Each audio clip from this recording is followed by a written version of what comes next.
한겨울 마을 장터에서 잡초를 산삼이라며 팔던 6살 꼬마 스님, 그 장면을 목격한 큰 스님은 오열할 수밖에 없었다.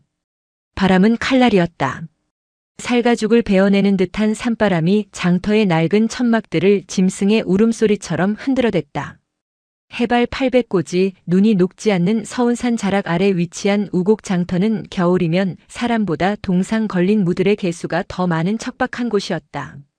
그 삭막한 풍경 한 구석, 쭈그려 앉은 작은 생명체가 있었다. 승복이라 부르기엔 너무 낡아 색이 바랜 회색 옷을 겹겹이 껴입은 아이, 법명 무진. 이제 갓 6살이 된 동자승이었다. 무진의 무릎 위에는 솜털이 보송보송한 새끼 백구다리가 웅크리고 있었고 그 앞에는 흘기채 털리지 않은 칡뿌리와 도라지 그리고 이름 모를 산나물들이 빗둘배둘하게 놓여 있었다. 저기 이거 몸에 좋은 건데 사주세요. 무진의 목소리는 지나가는 사람들의 발소리에 묻혀 들리지 않았다. 입을 열 때마다 하얀 입김이 뿜어져 나왔지만 그마저도 거센 바람에 순식간에 흩어졌다. 아이의 손등은 이미 터져서 붉은 핏물이 말라붙어 거북이 등껍질처럼 갈라져 있었다. 장터 사람들은 힐끔거리며 지나갔다. 승려가 그것도 저렇게 어린아이가 장터 바닥에 앉아 물건을 파는 모습은 기이하다 못해 불길하게 여겨지기도 했다. 꼬마 스님 여기서 뭐 하는 게요? 절에 먹을 게 없소? 지나가던 생선 장수 아주머니가 혀를 차며 물었다. 무진은 화들짝 놀라 고개를 숙였다. 삭발한 머리 위로 쓴 털모자가 푹 눌러졌다. 아닙니다. 절에는 먹을 게 많습니다. 그냥 제가. 무진은 말을 잇지 못했다. 거짓말을 하면 안 된다는 계율과 사실을 말하면 안 된다는 절박함이 아이의 작은 가슴 속에서 충돌했다. 생선 장수는 대수롭지 않다는 듯 고등어 좌판으로 돌아갔다. 무진은 안도의 한숨을 내쉬며 품속의 다리를 꼭 끌어안았다. 다리의 체온만이 이 차가운 세상에서 무진을 지탱해주는 유일한 난로였다. 무진의 머릿속에는 닷새 전의 기억이 지워지지 않는 낙인처럼 박혀 있었다. 그날은 유난히 눈이 많이 내리던 밤이었다. 서운사의 가장 큰 어른이자 무진을 친손자처럼 거두어준 노스님, 월암 스님의 기침 소리가 요사체의 창호지 문을 뚫고 마당까지 들려왔다. 월암 스님은 폐병을 앓고 있었다. 산 아래 병원에서는 더 이상 손을 쓸 수 없으니 맑은 공기를 마시며 요양하는 것 외에는 방법이 없다고 했다. 하지만 가난한 절 살림에 제대로 된 약 한 첩 쓰기가 어려웠다. 큰 스님인 명산 스님이 탁발을 나가 겨우 구해온 귀한 탕약 한 재가 월암 스님의 방 윗목에 놓여 있었다. 무진은 그저 스님의 기침을 멈추게 하고 싶었다. 고사리 같은 손으로 식은 물수건을 갈아들이고 잠든 스님의 이마를 짚어보다가 문득 탕약 그릇이 식어가는 것을 보았다. 따뜻하게 데워드려야지. 그 순수한 마음이 화근이었다. 무진은 탕약 그릇을 들고 부엌으로 가려다 문지방에 걸려 넘어지고 말았다. 쨍그랑. 그 소리는 무진의 세상이 무너지는 소리였다. 검은 탕약이 방바닥으로 스며들었고 깨진 사기 그릇 조각이 흩어졌다. 잠결에 깬 월암 스님은 놀란 눈으로 무진을 바라보았다. 화를 내지는 않았지만 그 깊은 눈동자에 서린 안타까움이 무진의 가슴을 찔렀다. 뒤늦게 달려온 명산 스님은 바닥에 엎드려 울고 있는 무진을 보고 아무 말도 하지 않았다. 그 침묵이, 그 무거운 공기가 6살 무진에게는 매질보다 더 아팠다. 나 때문에 스님이 돌아가실지도 몰라. 그 죄책감은 공포가 되어 무진을 잠식했다. 명산 스님은 다음날 새벽같이 다시 탁발을 나갔지만 폭설로 인해 산길이 막혀 빈손으로 돌아와야 했다. 절의 곳간은 비어 있었고 약값은커녕 겨울을 날 땔감 살 돈도 부족했다. 무진은 결심했다. 자신이 깬 약이니 자신이 다시 채워놓겠다고. 스님들 몰래 새벽마다 산을 탔다. 꽁꽁 언 땅을 호미로 파헤치며 약초라 불릴 만한 것들은 모조리 캐냈다. 손톱이 뒤집히고 살이 터졌지만 아픔은 느껴지지 않았다. 오직 그 검은 탕약을 다시 스님의 머리맡에 놓아야 한다는 일념뿐이었다. 이거 도라지예요. 기침에 좋아요. 100원만 주세요. 아니 50원만. 다시 현재. 무진은 지나가는 신사복 차림의 남자를 향해 기어들가는 목소리로 외쳤다. 남자는 무진을 보지도 않고 지나쳤다. 발밑에 눈이 뽀드득 소리를 내며 무진의 마음을 밟고 지나갔다. 다리가 낑낑대며 무진의 언손을 핥았다. 까슬까슬한 혀의 감촉에 무진은 울컥 눈물이 솟았지만 입술을 꽉 깨물어 참았다. 스님은 울면 안 된다. 수행자는 울면 안 된다. 하지만 무진은 수행자이기 이전에 죄를 지은 아이였다. 해가 뉘엿뉘엿 서산으로 넘어가고 있었다. 장터의 상인들도 하나둘 좌판을 접기 시작했다. 무진의 앞에는 여전히 팔리지 않은 흑투성이 뿌리들이 그대로였다. 초조함이 목을 조여왔다. 오늘 빈손으로 돌아가면 월암 스님은 오늘 밤 또다시 피 섞인 기침을 토해낼 것이다. 그때였다. 험상궂게 생긴 약재상 주인이 무진의 앞을 가로막았다. 그는 며칠 전부터 장터 구석에서 얼쩡거리는 꼬마 중이 거슬리던 참이었다.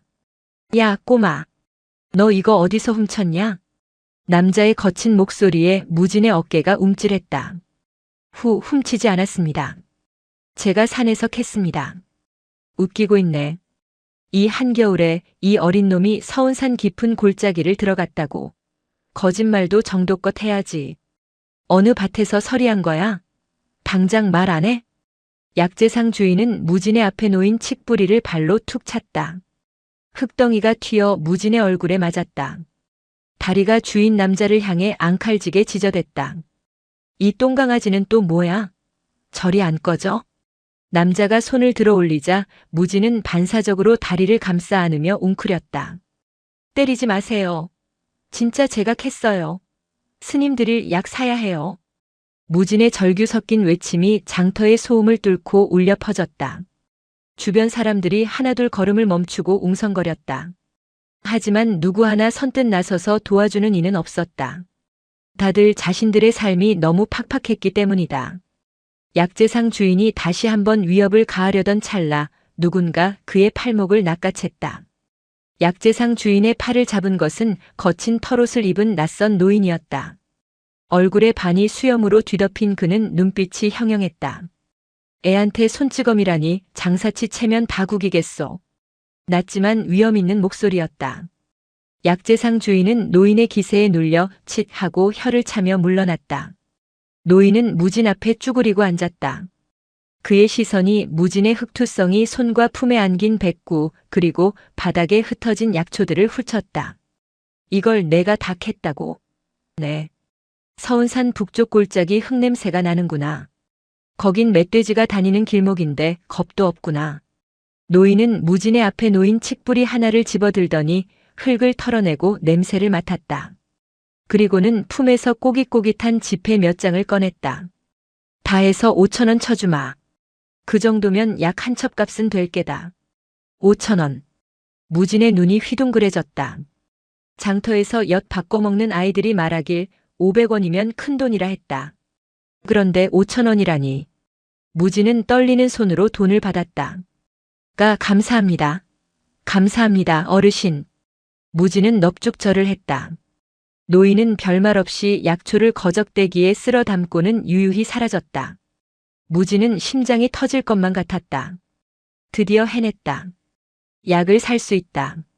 무진은 곧장 약방으로 달려가 제일 싼 감기약과 보약을 달라고 했다. 약방 주인은 의심스러운 눈초리로 보았지만 돈을 내미는 아이를 내치지 않았다. 품속의 약봉지를 소중히 아는 무진은 산길을 달리기 시작했다. 해가 떨어져 어둑해진 산길은 무서웠지만 품속의 약봉지가 뜨거운 심장처럼 느껴져 추위를 잊게 했다. 다리도 신이 나서 무진의 뒤꿈치를 쫓았다. 서운사로 돌아가는 길은 멀고 험했다. 일주문을 지나 천왕문에 다다를 때쯤 무진은 인기척을 느끼고 걸음을 멈췄다. 명산 스님이 빗자루를 들고 마당을 쓸고 있었다. 달빛 아래 비친 큰 스님의 그림자는 거대한 산처럼 보였다. 무진은 숨을 죽이고 뒷길로 돌아가 요사채 뒤편 개구멍으로 들어갔다.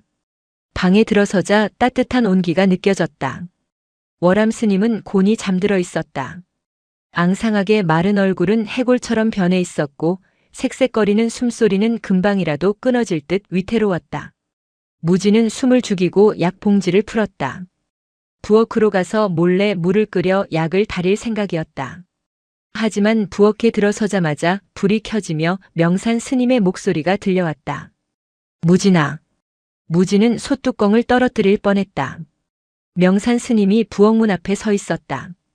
그의 표정은 엄격했다. 평소의 인자함은 온데간데 없고 서리빨 같은 냉기만이 감돌았다. 저녁 공양 시간에도 보이지 않고 예불 시간에도 없더구나. 어디를 다녀온 게냐? 무진은 약봉지를 등 뒤로 숨겼다. 손이 부들부들 떨렸다. 그냥 산책 다녀왔습니다. 이 밤중에 이 눈길에 산책이라니. 내 손에 든 건 무엇이냐? 명산 스님의 시선이 무진의 등 뒤를 향했다. 무진은 더 이상 숨길 수 없음을 직감했다. 하지만 사실대로 말할 수도 없었다. 자신이 약을 깨트린 죄를 갚기 위해 장터에 다녀왔다고 하면 스님이 슬퍼할 것이 뻔했다. 게다가 수행자가 장사라니 파괴나 다름없는 짓이었다. 아무것도 아닙니다. 무진이 뒷걸음질 쳤다. 그때 품속에 있던 약봉지가 툭 하고 바닥으로 떨어졌다. 누런 종이에 쌓인 약재들이 바닥에 흩어졌다. 명산 스님의 눈썹이 꿈틀했다. 그는 천천히 다가와 바닥에 떨어진 약재를 집어들었다. 싸구려 약재 냄새가 코를 찔렀다. 이건 장터 약방에서 파는 것이 아니냐? 돈이 어디서 나서 이걸 샀느냐? 침묵. 무진은 입을 다물었다. 설마 절의 돈에 손을 댄 것이냐? 명산 스님의 목소리가 높아졌다. 절의 돈을 훔치는 것은 승가에서 가장 엄한 벌을 받는 중죄였다. 무진은 고개를 세차게 저었다. 아니에요. 절대 아니에요. 제가 벌었어요.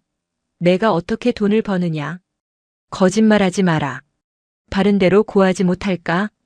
명산 스님의 호통에 부엌이 쩌렁쩌렁 울렸다. 무진의 눈에서 결국 눈물이 터져 나왔다.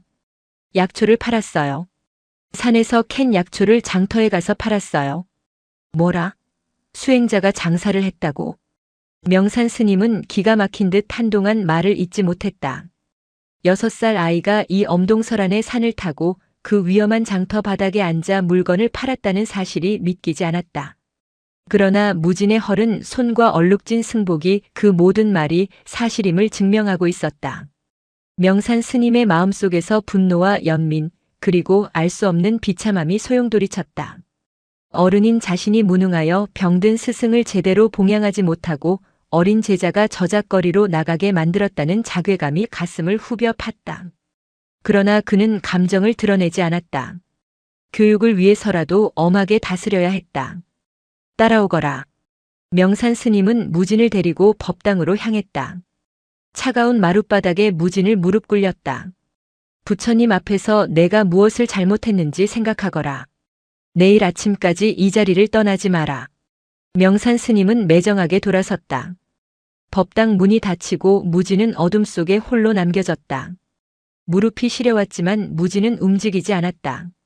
억울하지 않았다. 그저 가져온 약을 월암 스님께 다려드리지 못한 것이 못내 아쉬울 뿐이었다. 무진은 합장하고 눈을 감았다. 부처님, 제가 잘못했습니다. 하지만 할아버지 스님만 낫게 해주세요. 제 손이 다 얼어 터져도 좋으니까 제발요. 법당 밖 문살에 기대선 명산 스님은 그 작은 그림자가 흐느끼는 소리를 들으며 소매로 눈가를 훔쳤다. 하늘에서는 다시금 굵은 눈발이 쏟아지기 시작했다. 죄 없는 아이의 등을 짓누르는 야속한 세상의 무게 같은 눈이었다. 밤새 폭설이 내렸다. 서운산은 세상과 완전히 고립된 섬처럼 눈 속에 파묻혔다. 새벽 예불을 알리는 목탁 소리도 눈에 먹혀 둔탁하게 들렸다. 명산 스님은 뜬 눈으로 밤을 지새우고 법당 문을 열었다. 무진은 웅크린 채 잠들어 있었다. 입술은 파랗게 질려 있었고 눈물 자국이 얼굴에 얼어붙어 있었다. 명산 스님은 아이를 흔들어 깨우는 대신 가만히 안아 올려 자신의 방으로 데려갔다. 따뜻한 아랫목에 아이를 눕히고 꽁꽁 언 손발을 주물렀다. 터진 손등에서 피고름이 배어나왔다. 미련한 놈, 이 미련한 놈아. 명산 스님은 무진의 손에 연고를 바르며 뇌까렸다. 그때 인기척에 무진이 눈을 떴다. 큰 스님? 일어났느냐? 몸은 좀 어떠냐? 죄송합니다. 제가 잘못했어요. 눈을 뜨자마자 사과부터 하는 아이. 명산 스님은 가슴이 먹먹해져 고개를 돌렸다. 됐다. 내 마음은 알았다. 허나 다시는 그런 위험한 짓을 해선 안 된다. 알겠느냐? 하지만 약이 할아버지 스님 약이 없어서 약은 내가 구할 것이다. 너는 수행에만 전념하거라. 명산 스님은 단호하게 말했지만 사실 뾰족한 수가 있는 것은 아니었다. 폭설로 길이 막혀 마을로 내려가는 것조차 불가능했다. 월암 스님의 기침은 점점 심해져 각혈까지 하는 지경이었다. 오후가 되자 눈이 잠시 그쳤다. 명산 스님은 결단을 내린 듯 행장을 꾸렸다.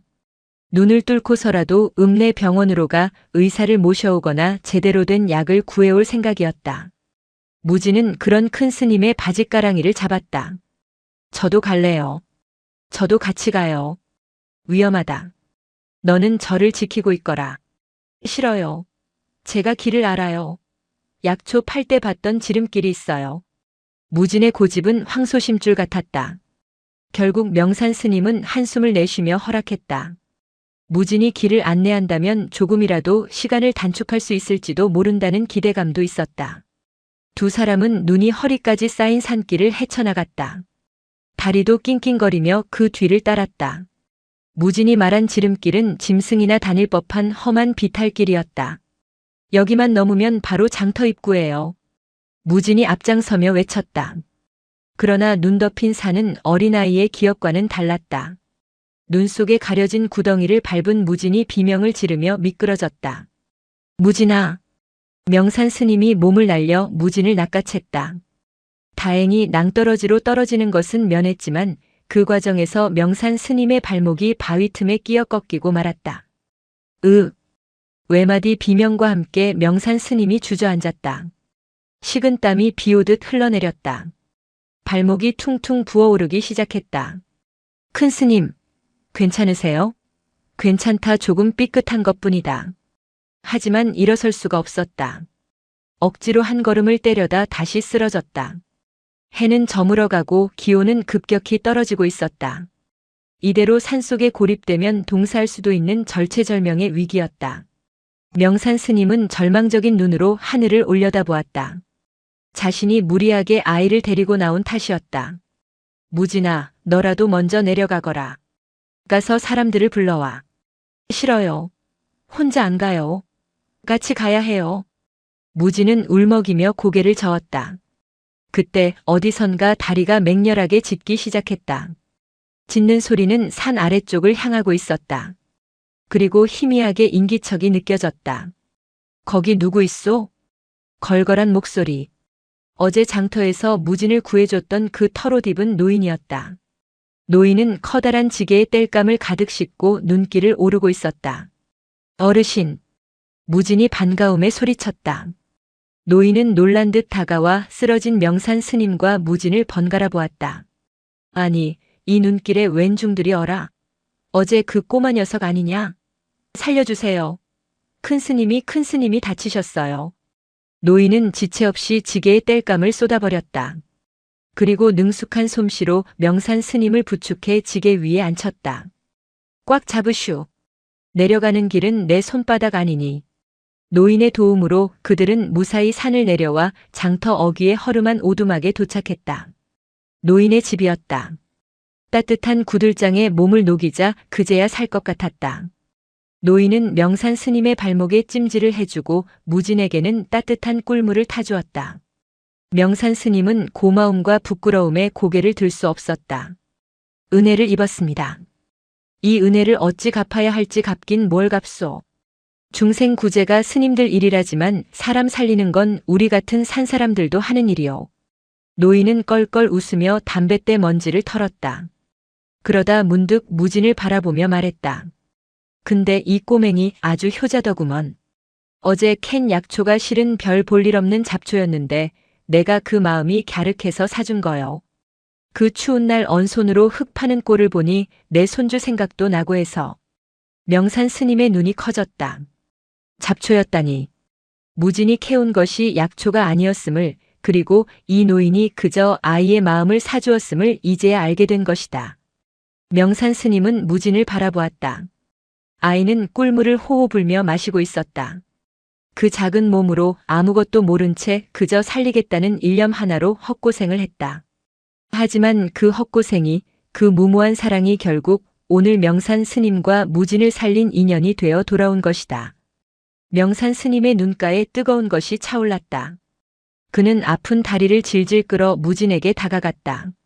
그리고 아이를 와락 끌어안았다. 미안하다 무진아, 내가 미안하다 큰 스님. 내가 부처다. 흙 묻은 내 손이 바로 부처의 손이다. 명산 스님은 아이의 어깨에 얼굴을 묻고 소리 죽여 울었다. 무진은 영문을 몰라 눈만 껌벅였지만 큰 스님의 따뜻한 품이 좋아 가만히 안겨 있었다. 창밖에는 눈이 그치고 구름 사이로 맑은 달이 떠오르고 있었다. 무진의 번명처럼 다함이 없는 마음이 차가운 겨울밤을 녹이고 있었다. 노인의 오두막은 좁았지만 비좁게 느껴지지 않았다. 세월의 때가 묻은 온갖 약초 냄새와 흙 냄새가 벽지처럼 공간을 메우고 있었기 때문이다.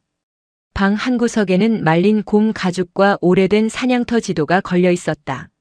노인은 장작을 아궁이에 더 밀어넣으며 헛기침을 했다. 방바닥은 금세 절절 끓어올라 얼어붙었던 명산 스님과 무진의 몸을 녹여주었다. 노인의 이름은 장판수라고 했다. 산 아래 마을 사람들은 그를 장노인이라 부르며 그저 약초나 캐러 다니는 괴짜 독거노인 취급을 했지만 명산 스님은 장판수의 눈빛에서 범상치 않은 기운을 읽었다. 그것은 단순히 산을 오래 탄 사람의 눈이 아니었다. 생명을 다루어 본 자만이 가질 수 있는 깊고 서늘한 눈빛이었다. 스님, 발목은 좀 어떻소? 장판수가 투박한 그릇에 김이 모락모락 나는 차를 내밀며 물었다. 칡과 대추를 넣어 끓인 차에서는 달큰하고 쌉싸름한 향이 났다. 덕분에 많이 진정되었습니다. 뼈에는 이상이 없는 듯합니다. 그저 인대가 놀란 것 같습니다. 명산 스님이 정중히 고개를 숙이자 장판수는 손사래를 쳤다. 무진은 그 옆에서 다리를 품에 안고 꾸벅꾸벅 졸고 있었다. 긴장이 풀리자 밀려오는 졸음을 이기지 못한 것이다. 장판수는 잠든 무진을 물끄러미 바라보다가 벽장 깊숙한 곳에서 낡은 오동나무 상자 하나를 꺼냈다. 상자 겉면에는 먼지가 뽀얗게 앉아 있었지만 자물쇠만큼은 반들반들하게 닦여 있었다. 내 오늘 귀한 손님을 맞았으니 묵혀둔 빚을 갚아야겠소. 장판수가 품에서 열쇠를 꺼내 자물쇠를 열었다. 뚜껑이 열리자 방 안의 공기가 바뀌었다. 흙냄새와는 차원이 다른 진하고 알싸한 향기가 순식간에 퍼져나갔다. 명산 스님은 자신도 모르게 숨을 들이켰다. 상자 안에는 이끼에 쌓인 뿌리 하나가 고요히 누워 있었다. 가느다란 뿌리들이 수염처럼 얽혀 있고 뇌두가 층층이 쌓인 모양새가 예사롭지 않았다. 이것은 산삼 아닙니까? 명산 스님의 목소리가 떨렸다. 어설픈 장례삼이나 사냥삼이 아니었다. 좋기 수십 년은 묵었을 천종산 삼이었다. 50년은 좋기 넘었을 거요. 내 젊은 시절 욕심에 눈이 멀어 산을 휘젓고 다닐 때 발견했지. 그때는 이걸 팔아 떼돈을 벌 생각에 들떠 있었소. 장판수의 눈길이 허공을 향했다. 헌데 산을 내려오던 길에 사고가 났소. 아내가 위독하다는 소식을 듣고 급히 내려오다 그만 굴러떨어져 다리 하나를 못 쓰게 될 뻔했지. 결국 내가 병원에서 눈을 떴을 때 아내는 이미 떠난 뒤였소. 이 삶을 캐느라 며칠을 산에서 지체한 탓에 임종조차 지키지 못한 거요. 장판수의 목소리는 담담했지만 그 안에 담긴 회한은 깊었다. 그 후로 나는 이 삶을 팔지도 먹지도 못하고 그저 바라만 보았소. 내 욕심이 아내를 죽였다는 죄책감 때문에. 언젠가 정말로 순수한 마음으로 누군가를 살리려는 사람을 만나면 그때 주리라 맹세했지. 하지만 세상엔 온통 제 목숨 아까운 줄만 아는 놈들 뿐이라 여태 주인을 찾지 못했소. 장판수는 상자를 밀어 명산 스님 앞으로 보냈다. 헌데 저 꼬마 녀석을 보시오. 잡초 뿌리를 약초라 믿고 언손으로 파내어 스승을 살리겠다고 덤비는 저 미련함을 보시오. 부처가 따로 있소. 저놈 마음이 바로 만병통치약이지. 명산 스님은 차마 그 귀한 것을 받을 수 없어 손을 떨었다. 처사님, 이것은 너무나 과분합니다. 저희는 그저 받으시오. 죽은 사람 소원도 들어준다는데 산 사람 소원 하나 못 들어주겠소. 저 꼬맹이 스승이 다 죽어간다는데 내 이걸 껴안고 죽으면 저승 가서 아내 얼굴을 어찌 보겠소. 장판수의 호통에 명산 스님은 다시 한번 무진을 바라보았다. 잠든 아이의 얼굴은 평온했다. 제 몫의 업보를 짊어지고 묵묵히 산길을 오르던 아이.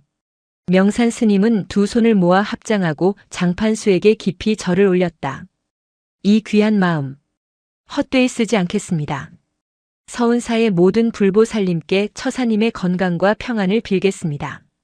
됐어. 중이 빌어준다고 내 팔자가 펴지겠어. 날 밝으면 길 트일 테니 그때 내려가시오. 장판수는 퉁명스럽게 말하고는 돌아누웠다. 하지만 그의 등은 오랜 짐을 내려놓은 듯 한결 가벼워 보였다. 명산 스님은 밤새 잠들지 못하고 산삼이 든 상자와 무진을 번갈아 보며 기도를 올렸다. 바깥바람 소리가 잦아들고 있었다. 다음 날 아침 장판수의 도움으로 명산 스님과 무진은 무사히 서운사로 돌아왔다. 명산 스님은 지체 없이 산삼을 다리기 시작했다. 약탕관에서 피어오르는 김은 단순한 수증기가 아니었다.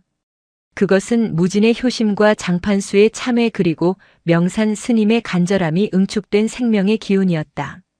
사흘 밤낮으로 정성껏 달인 약을 월암 스님에게 드렸다. 혼수 상태나 다름없던 월암 스님은 쓴 약물을 힘겹게 삼켰다. 그리고 기적 같은 일이 일어났다.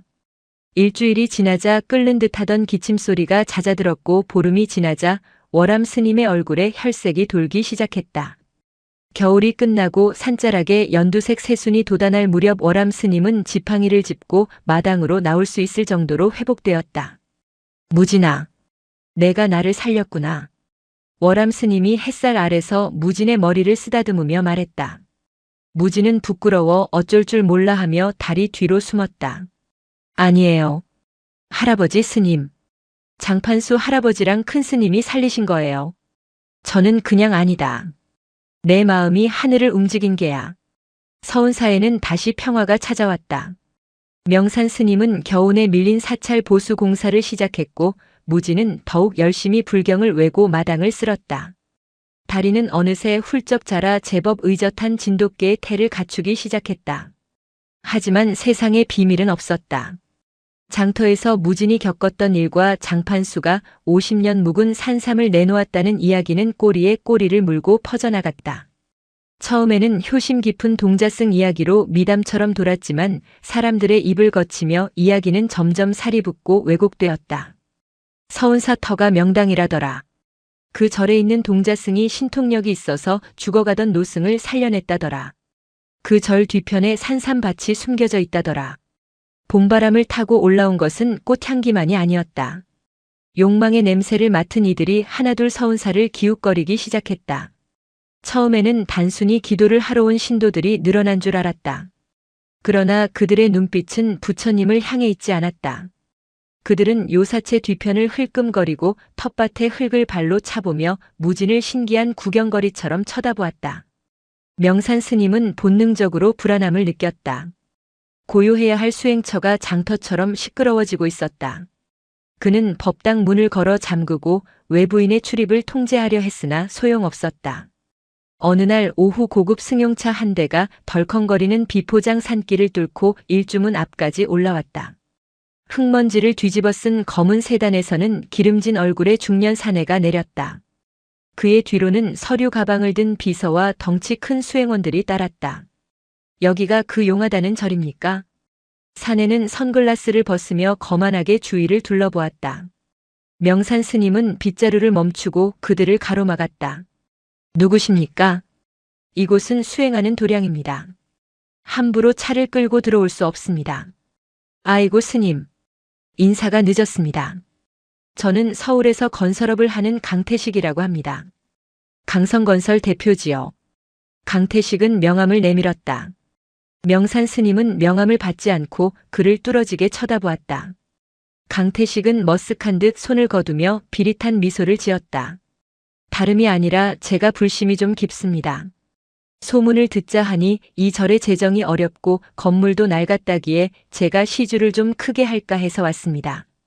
부처님께 올리는 시주는 마음으로 하는 것입니다. 저희는 부족함이 없으니 돌아가십시오. 명산 스님의 단호한 거절에도 강태식은 물러서지 않았다. 그는 오히려 성큼성큼 마당 안으로 들어와 대웅전 기둥을 손바닥으로 두들겨 보았다. 에이 스님, 꽉 막히셨네. 솔직히 말해봅시다. 이 땅 국유지도 아니고 종단 소속도 아니지 않습니까? 등기부 떼어보니 소유권 불분명한 무주공산이던데. 제가 여기 싹 밀고 현대식으로 번듯하게 템플스테이 수련원 지어드린다니까요. 스님들은 편하게 수행만 하시면 되고. 강태식의 본색이 드러났다. 그는 서운사의 영험한 이야기와 수려한 산세를 이용해 돈벌이를 하려는 속셈이었다. 명산 스님의 얼굴이 굳어졌다. 이곳은 수백 년간 스님들이 피땀으로 지켜온 도량입니다. 장사치들의 놀이터가 아닙니다. 당장 나가십시오. 명산 스님의 호통에 강태식의 표정이 순식간에 차갑게 변했다. 어허, 말로 할 때 들으시오. 늙은 중 하나 살리겠다고 애새끼 앵벌이 시켰다는 소문 다 났는데 무슨 고고한 척이야. 그때였다. 마당 한쪽에서 무진이 빗자루를 들고 달려왔다. 다리가 으르렁거리며 강태식의 다리 쪽으로 튀어나갔다. 우리 스님한테 그러지 마세요. 나가요. 우리 절이에요. 무진이 소리치자 강태식은 귀찮다는 듯 발길질을 했다. 이 똥개 새끼가. 벅. 강태식의 구두코가 다리의 옆구리를 가격했다. 다리는 깨갱 소리를 지르며 바닥을 굴렀다. 딸이야. 무진이 비명을 지르며 다리를 감싸 안았다. 강태식은 바지 밑단을 털며 침을 뱉었다. 재수없게. 아무튼 내 제안 잘 생각해 보쇼. 나 빈손으로 돌아가는 거 아주 싫어하는 사람입니다. 다음에 올 땐 포크레인 끌고 올 수도 있으니까. 강태식은 비릿한 웃음을 남기고 차에 올랐다. 검은 세단이 흙먼지를 일으키며 사라졌다. 명산 스님은 주먹을 꽉 쥐었다. 산사의 평화는 깨졌다. 거대한 먹구름이 서운사로 몰려오고 있었다. 강태식이 다녀간 뒤 서운사의 공기는 무겁게 가라앉았다. 다리는 다행히 뼈가 부러지지는 않았으나 옆구리에 시퍼런 멍이 들어 며칠을 앓았다. 무진은 밤마다 다리에 멍든 자리에 호호 입김을 불어주며 눈물을 글썽였다. 그 모습을 지켜보는 월암 스님과 명산 스님의 마음은 타들어갔다. 며칠 후 마을 이장이 헐레벌떡 산을 올라왔다. 큰 스님, 큰일 났습니다. 그 강성건설인가 뭔가 하는 놈들이 군청에다가 개발 허가 신청을 냈답니다. 개발 허가라니요? 사찰 동의 없이 그게 가능합니까? 명산 스님이 되물었다. 이장은 땀을 뻘뻘 흘리며 답답한 가슴을 쳤다. 그게 말입니다. 놈들이 서운사 땅 일부가 과거 일제강점기 때 토지조사부에서 누락된 땅이라며 자기들이 헐값에 매입 작업을 진행 중이랍니다. 군청 공무원들도 이미 구워 삶았는지 꼼짝도 안 해요. 여기다가 무슨 힐링 리조트인가를 짓겠다고 아주 난리도 아닙니다. 법적인 허점. 강태식은 치밀했다. 그는 단순히 힘으로 밀어붙이는 깡패가 아니었다. 법과 돈을 교묘하게 이용하여 상대를 옥죄는 사냥꾼이었다. 서운사는 등기상 소유권이 명확하지 않은 고찰이었다. 수십 년 전 전쟁통에 문서들이 소실되었고 그저 관습적으로 스님들이 지켜오던 땅이었다. 강태식은 그 틈을 파고든 것이다. 다음 날부터 괴이한 일들이 벌어지기 시작했다. 밤마다 절 주변에서 정체불명의 소음이 들려왔다. 쇠파이프끼리 부딪히는 소리, 기괴한 기계음, 때로는 확성기를 통해 흘러나오는 장송곡이 새벽 예불을 방해했다. 수행을 방해하여 스님들을 제발로 나가게 하려는 심리적 압박이었다. 무지는 잠을 자다가도 깜짝깜짝 놀라 깼다. 큰 스님 무서워요. 귀신 소리 같아요. 무진이 이불을 뒤집어 쓰고 떨었다. 명산 스님은 무진을 품에 안고 등을 토닥였다. 아니다. 귀신은 없다. 저건 욕심에 눈이 먼 아기들이 내는 소리다. 두려워하지 마라. 마음이 흔들리지 않으면 어떤 소리도 너를 해칠 수 없다. 하지만 명산 스님의 말과 달리 현실적인 위협은 점점 조여왔다. 절 입구의 계곡물이 흙탕물로 변했다. 누군가 상류에서 고의로 흙을 파헤친 것이었다. 식수로 쓰는 우물에는 죽은 쥐가 던져져 있었다. 명백한 테러였다. 명산 스님은 경찰에 신고했지만 출동한 순경들은 형식적으로 현장만 둘러보고는 증거가 없다. 산짐승 소행일 수 있다라는 말만 남기고 돌아갔다. 공권력마저 강태식의 손아귀에 있음을 짐작게 했다. 분노가 치밀어 오른 명산 스님은 강태식을 직접 찾아가기로 결심했다. 그는 읍내에 마련된 강성건설 임시 사무소로 향했다. 무진도 굳이 따라 나섰다. 스님 혼자 보내는 것이 불안했던 것이다. 사무소는 컨테이너 박스 여러 개를 연결해 만든 가건물이었다. 안으로 들어서자 뿌연 담배 연기 속에서 강태식이 도면을 펴놓고 누군가와 통화하고 있었다. 김 과장. 그래, 밀어버려. 민원? 그 땡중들. 며칠 시끄럽게 굴면 알아서 나갈 거야. 깔데 없는 늙은이랑 애새끼가 버텨봤자지. 강태식은 명산 스님과 무진이 들어온 것을 보고도 전화를 끊지 않았다. 한참을 더 낄낄거리다가 전화를 끊고는 의자에 비스듬히 기대앉았다. 아이고 스님. 제발로 찾아오시고. 마음이 바뀌셨나? 위로금 좀 두둑이 챙겨드릴게. 도장만 찍으세요. 강태식이 서류 한 장을 테이블 위로 툭 던졌다. 토지 사용 승낙서였다. 명산 스님은 서류를 쳐다보지도 않았다. 당장 야비한 짓을 멈추시오. 밤마다 소음을 내고 우물에 독을 푸는 짓이 사람이 할 짓이오? 증거 있습니까? 스님 수행하신다는 분이 남을 함부로 의심하면 지옥 갑니다. 하하. 강태식의 조롱에 명산 스님은 입술을 깨물었다. 벽이라도 보고 말하는 게 나을 정도였다. 그때 무진이 앞으로 나섰다. 작은 주먹을 꽉 쥐고 있었다. 아저씨 나쁜 사람이에요. 우리 절 괴롭히지 마세요. 부처님이 다 보고 계세요. 무진의 외침에 사무실 안에 있던 직원들이 킥킥거렸다.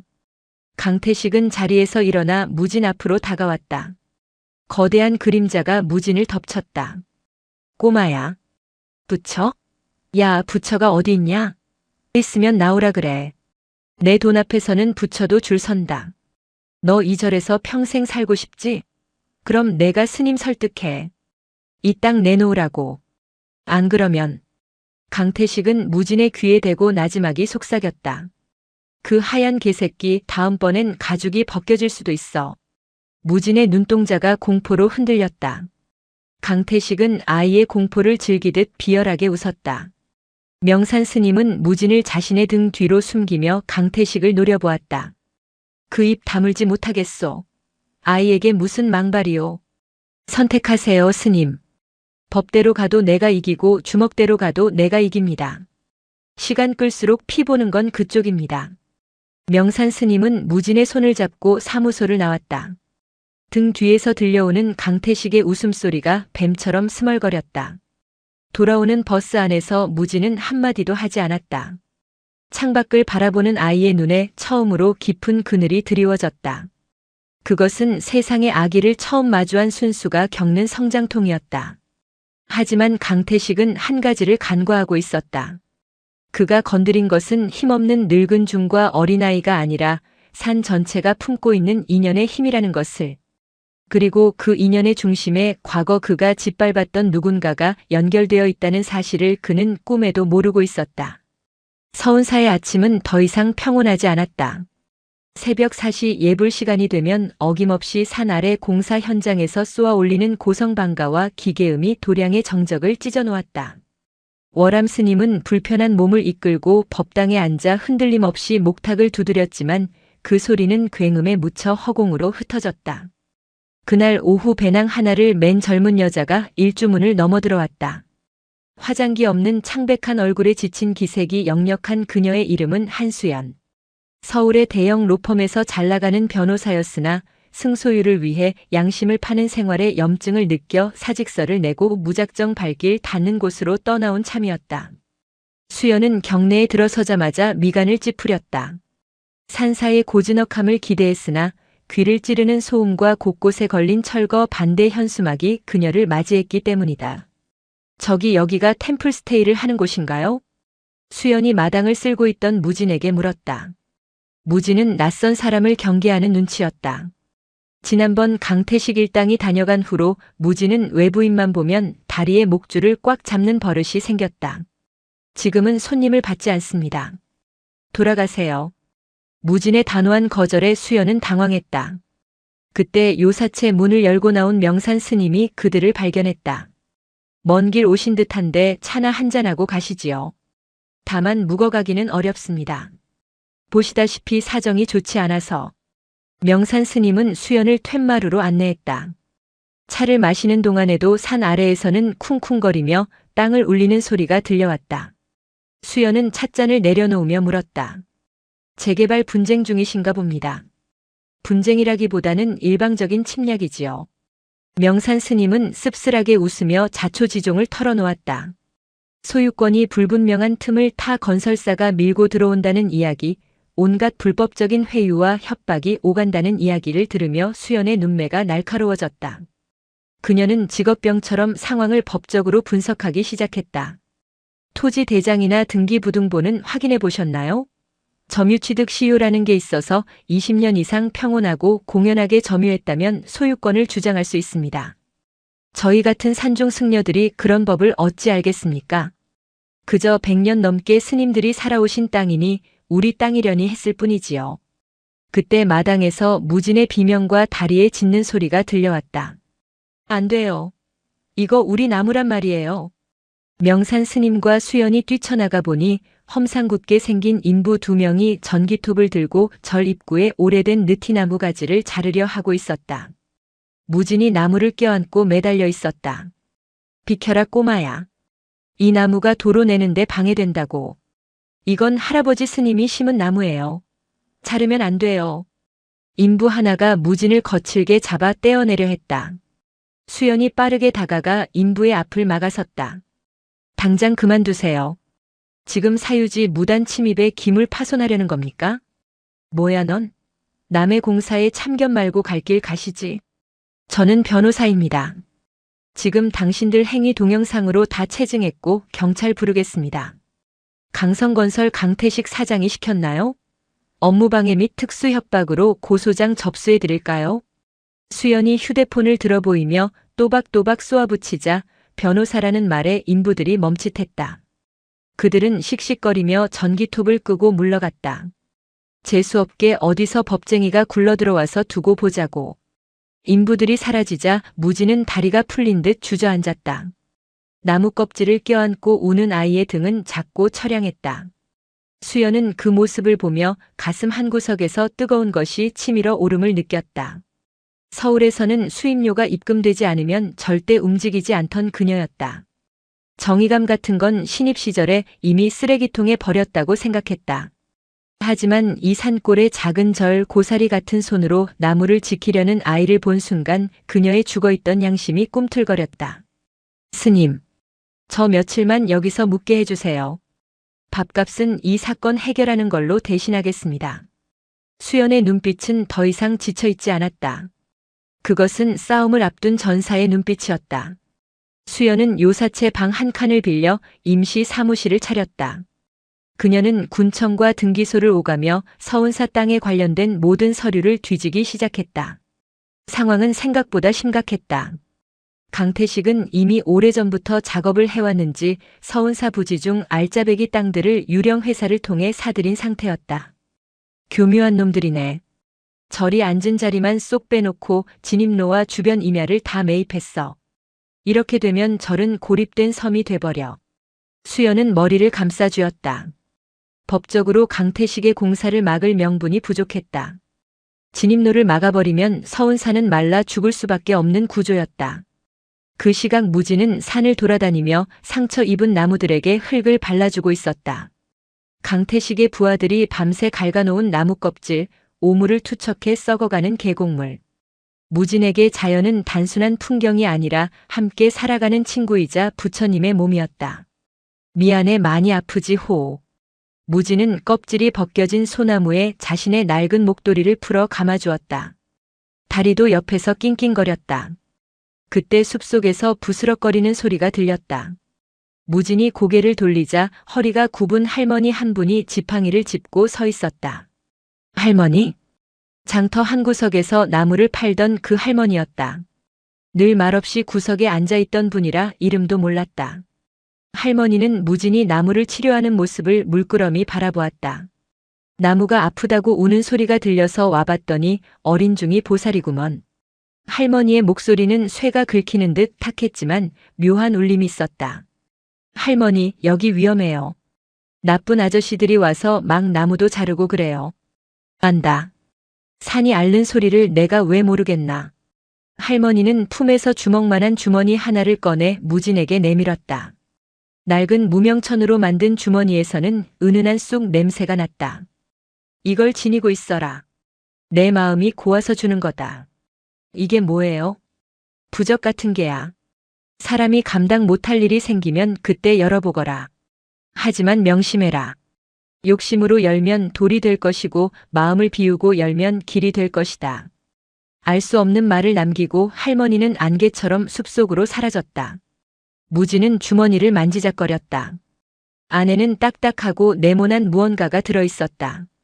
무진은 그것을 승복 안주머니 깊숙이 넣었다. 절로 돌아오니 분위기가 살벌했다. 마당에는 강태식이 보낸 용역 깡패들이 진릴치고 있었다. 그들은 법당 앞마당에 돗자리를 깔고 앉아 술판을 벌이고 있었다. 삼겹살을 굽는 냄새와 소주 냄새가 청정한 도량을 더럽혔다. 스님들, 고기 좀 드셔보시오. 아, 중이라 못 먹나? 하하. 용역 반장이 고기 한 점을 젓가락으로 집어 명산 스님 얼굴 앞에 흔들었다. 명산 스님은 눈을 감고 입술을 깨물며 연불만 외웠다. 수연이 나서서 항의했지만 그들은 우리 땅에서 우리가 밥 먹는데 무슨 상관이냐며 오히려 큰 소리를 쳤다. 무진은 그 광경을 보고 주먹을 쥐었다. 무서웠다. 저 붉은 얼굴의 아저씨들이 그들이 뿜어내는 폭력적인 기운이 무서웠다. 하지만 뒤에서 기침하는 월암 스님과 참담한 표정의 명산 스님을 보자 용기가 솟았다. 무진은 부엌으로 달려가 소금 바가지를 들고 나왔다. 나가요. 우리 절에서 나가요. 무진이 용역들을 향해 소금을 뿌렸다. 하얀 소금이 불판 위로 용역들의 머리 위로 흩뿌려졌다. 아따, 이 꼬맹이가 눈에 뵈는 게 없나. 용역 반장이 벌떡 일어나 무진의 멱살을 잡았다. 무진의 발이 공중에 떴다. 이거 나요? 무진이 발버둥 쳤다. 다리가 달려들어 반장의 종아리를 물었다. 악, 이 개새끼가. 반장은 무진을 바닥에 내동댕이 치고 다리를 발로 걷어찼다. 무진은 바닥에 구르며 무릎이 까졌지만 아픈 줄도 모르고 다리에게 기어갔다. 그만하시오. 명산 스님이 달려와 무진을 감싸 안았다. 수연은 휴대폰으로 이 모든 장면을 촬영하며 소리쳤다. 당신들 지금 아동학대에 동물학대까지 끝까지 가보자는 거지. 이 영상 오늘 밤 뉴스에 나올 줄 알아. 용역들은 수연의 기세와 카메라 렌즈가 부담스러웠는지 슬금슬금 자리를 피했다. 두고 보자. 사장님 오시면 그땐 불도저로 다 밀어버릴 거니까. 폭풍전야였다. 그들이 물러간 자리에 남은 고기 굽던 기름 자국과 담배꽁초들이 서운사의 처지를 말해주는 듯 했다. 무진은 명산 스님의 품에서 흐느꼈다. 큰 스님 부처님은 왜 안 도와주세요? 우리가 뭘 잘못했다고. 명산 스님은 무진의 흙 묻은 얼굴을 닦아주며 말했다. 무진아, 진흙이 있어야 연꽃이 피는 법이다. 지금 우리는 진흙탕 속에 있지만 그래서 더 맑은 꽃을 피울 수 있는 것이다. 조금만 참자. 조금만. 하지만 명산 스님의 말과 달리 현실은 더 가혹한 진흙탕으로 빠져들고 있었다. 다음 날 아침 우려했던 일이 터졌다. 산 입구에서부터 굉음이 들려오더니 거대한 노란색 굴착기 3대가 서운사 진입로를 따라 올라오기 시작했다. 그 뒤로는 강태식의 승용차와 용역들을 태운 승합차가 줄지어 따랐다. 오늘부로 공사 시작이다. 길 막는 놈들은 다 업무방해로 치워버려. 강태식의 확성기 소리가 산을 울렸다. 굴착기는 사정없이 나무를 쓰러뜨리며 길을 넓혔다. 수십 년 된 소나무들이 뚝뚝 꺾여나가는 소리가 비명처럼 들렸다. 서운사의 모든 대중이 일주문 앞으로 나갔다. 월암 스님, 명산 스님, 무진 그리고 수연. 고작 4사람과 개 1마리가 거대한 중장비 앞을 막아섰다. 멈추시오. 이곳은 신성한 도량이오. 월암 스님이 지팡이를 들어올리며 외쳤다. 노구에서 뿜어져 나오는 기백의 굴착기 기사가 잠시 주춤했다. 강태식이 차에서 내려 짜증스러운 표정으로 다가왔다. 아, 영감님. 곱게 가시라니까 왜 이리 진상을 부려. 여기 내 땅이라고. 내 땅에 내가 길 내는데 왜 남의 집구석 사람들이 나와서 난리야. 이 땅은 자네 것이 아닐세. 천년을 이어온 산과 물과 바람의 것이지. 문서 조각 하나로 주인을 참칭하지 말게. 하, 말은 청산유수네. 야, 밀어. 그냥 밀고 들어가. 강태식의 신호에 굴착기가 다시 굉음을 내며 전진했다. 거대한 삼날이 월암 스님의 머리 위로 치켜 올라갔다. 수연이 비명을 질렀다. 안 돼요. 살인미수예요. 멈춰요. 그 순간 작은 그림자 하나가 굴착기 앞으로 뛰어들었다. 무진이었다. 무진은 합장을 하고 굴착기 궤도 앞에 털썩 무릎을 꿇었다. 안 비킬 거예요. 저를 밟고 가세요. 무진아. 명산 스님이 뛰쳐나가려 했지만 용역들이 그를 붙잡았다. 굴착기 기사는 당황하여 급제동을 걸었다. 기계팔이 덜컹거리며 멈췄다. 무진의 코앞에서 쇠 삼날이 멈췄다. 뜨거운 엔진 열기가 무진의 얼굴에 확 끼쳤다. 무진은 눈을 질끈 감았지만 물러서지 않았다. 오줌이 찔끔 나올 만큼 무서웠지만 이대로 비키면 절이 사라진다는 생각뿐이었다. 저 독한 꼬맹이가 진짜야. 끌어내. 애새끼라고 봐줄 줄 알아? 강태식이 길길이 날뛰었다. 용역들이 무진을 끌어내기 위해 다가왔다. 그때였다. 산길 아래쪽에서 둔탁한 타격음과 함께 누군가의 고함이 들려왔다. 어떤 놈이 신성한 산에서 쇠붙이를 휘두르냐. 사람들의 시선이 아래로 쏠렸다. 지게 작대기를 든 장판수가 성난 황소처럼 달려 올라오고 있었다. 그의 뒤로는 마을 청년들과 노인들이 농기구를 들고 따르고 있었다. 평소 저를 외면하던 마을 사람들이 장판수의 설득에 마음을 움직여 달려온 것이었다. 장노인? 당신이 여긴 웬일이야? 강태식이 인상을 구겼다. 장판수는 씩씩거리며 강태식 앞으로 다가갔다. 내 놈이 강태식이냐? 20년 전 덕유산 자락에서 밀렵하다가 산불 냈던 그 양아치놈? 강태식의 얼굴이 흑빛으로 변했다. 나 당신 누구야? 나? 산신령 친구다 이놈아. 내 놈이 그때 덫에 걸린 곰 새끼 꺼내려다 담뱃불 떨어뜨려 산 하나를 홀랑 태워먹고 도망친 걸 내 두 눈으로 봤다. 그때 죽은 내 동료 목까지 챙겨서 도망쳤지. 공소시효는 지났을지 몰라도 산이 기억하고 내가 기억한다. 장판수의 폭로에 현장이 술렁거렸다. 강태식의 과거가 드러나는 순간이었다. 강태식은 당황했지만 이내 표정을 수습하며 비웃었다. 허, 노망난 늙은이가 별소설을 다 쓰네. 증거 있어? 그리고 그게 지금 이 땅 공사하는 거랑 무슨 상관이야? 법적으로 여기 내 땅이야. 법? 그래, 법 좋아하니 법으로 따져보자. 그때 수연이 앞으로 나섰다. 그녀의 손에는 무진이 아까 할머니에게 받았던 그 주머니가 들려 있었다. 수연은 떨리는 손으로 주머니에서 꺼낸 낡은 종이 뭉치와 도장을 들어보였다. 강태식 씨, 당신이 매입했다는 토지 원소유주 확인 제대로 했습니까? 무슨 개소리야? 김씨 노인한테 위임장 받아서 샀는데. 그 위임장이 가짜라는 증거가 여기 있습니다. 이 땅의 진짜 주인은 따로 있었거든요. 수연은 종이를 펼쳐 보였다. 누렇게 바랜 한지에는 붓글씨로 증여서라고 적혀 있었고 선명한 인주 자국이 찍혀 있었다. 이 땅은 50년 전 독립운동가였던 박철수 선생이 서운사에 기증한다는 의사를 밝히고 작성한 증여서입니다. 당시 등기 이전을 미처 하지 못하고 돌아가시는 바람에 서류상 공백이 생겼던 것뿐입니다. 그리고 그 박철수 선생의 유일한 상속녀가 바로 수연의 시선이 마을 사람들 뒤쪽에 서 있는 지팡이를 짚은 할머니에게로 향했다. 저기 계신 박곡지 할머니십니다. 모두의 시선이 박곡지 할머니에게 쏠렸다. 장터에서 나무를 팔던 초라한 노파. 누구도 거들떠보지 않던 그 할머니가 바로 이 산의 주인이었다. 강태식은 믿을 수 없다는 듯 눈을 비볐다. 저 늙은이가? 말도 안 돼. 내가 확인했을 땐 상속자가 없다고. 내 놈이 확인한 건 껍데기뿐이었겠지. 돈 냄새만 맡느라 사람 냄새는 못 맡는 놈이니. 장판수가 비웃었다. 박곡지 할머니가 천천히 걸어 나왔다. 그녀는 떨리는 손으로 강태식을 가리켰다. 내가 이 산을 지키고 있었네. 내 아버지가 피 흘려 지킨 땅이고 스님들이 목탁 소리로 닦은 땅이야. 내 놈 같은 장사치가 함부로 파헤칠 땅이 아니다. 할머니의 목소리는 작았지만 그 어떤 웅변보다 강력했다. 수연이 덧붙였다. 박곡지 할머니는 이 증여서를 평생 간직해 오셨습니다. 다만 등기를 넘기는 법을 모르셨고 스님들이 잘 계시니 굳이 나설 필요가 없다고 생각하셨던 거죠. 하지만 당신들이 나타나 행패를 부리는 걸 보고 오늘 아침 무진 스님에게 이 증여서와 인감이 든 주머니를 건네주신 겁니다.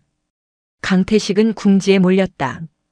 그가 사들인 땅은 사기꾼 브로커가 위조한 서류를 통한 것이었고 진짜 주인이 나타나 증여 사실을 입증하면 그의 소유권은 원인 무효가 될 상황이었다.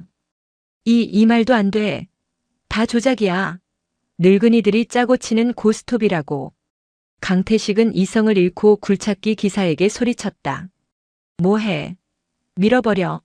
싹 다 밀어버리고 건물 올리면 그만이야. 법은 나중에 따지면 돼. 광기였다.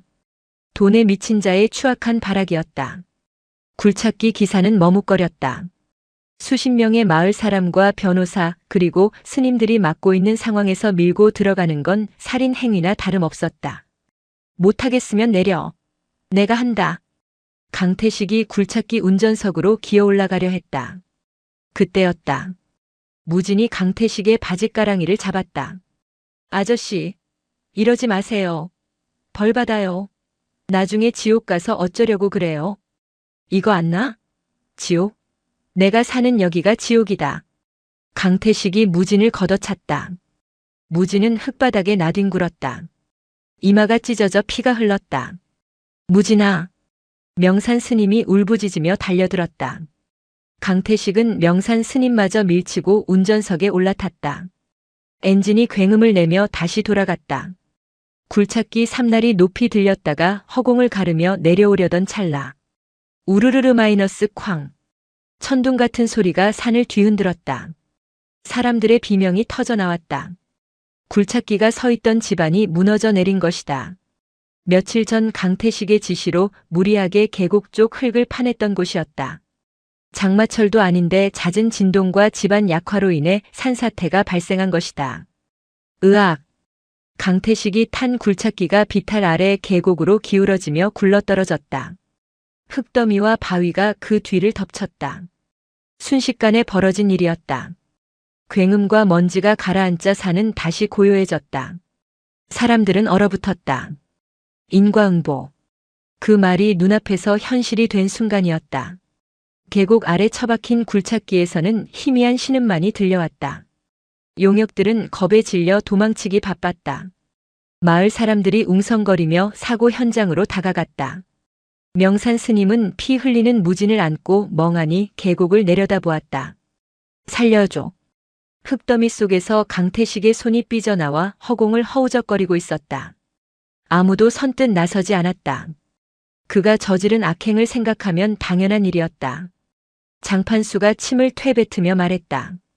제 무덤 제가 팠구먼. 내버려둬. 산신령이 벌 내린 거니.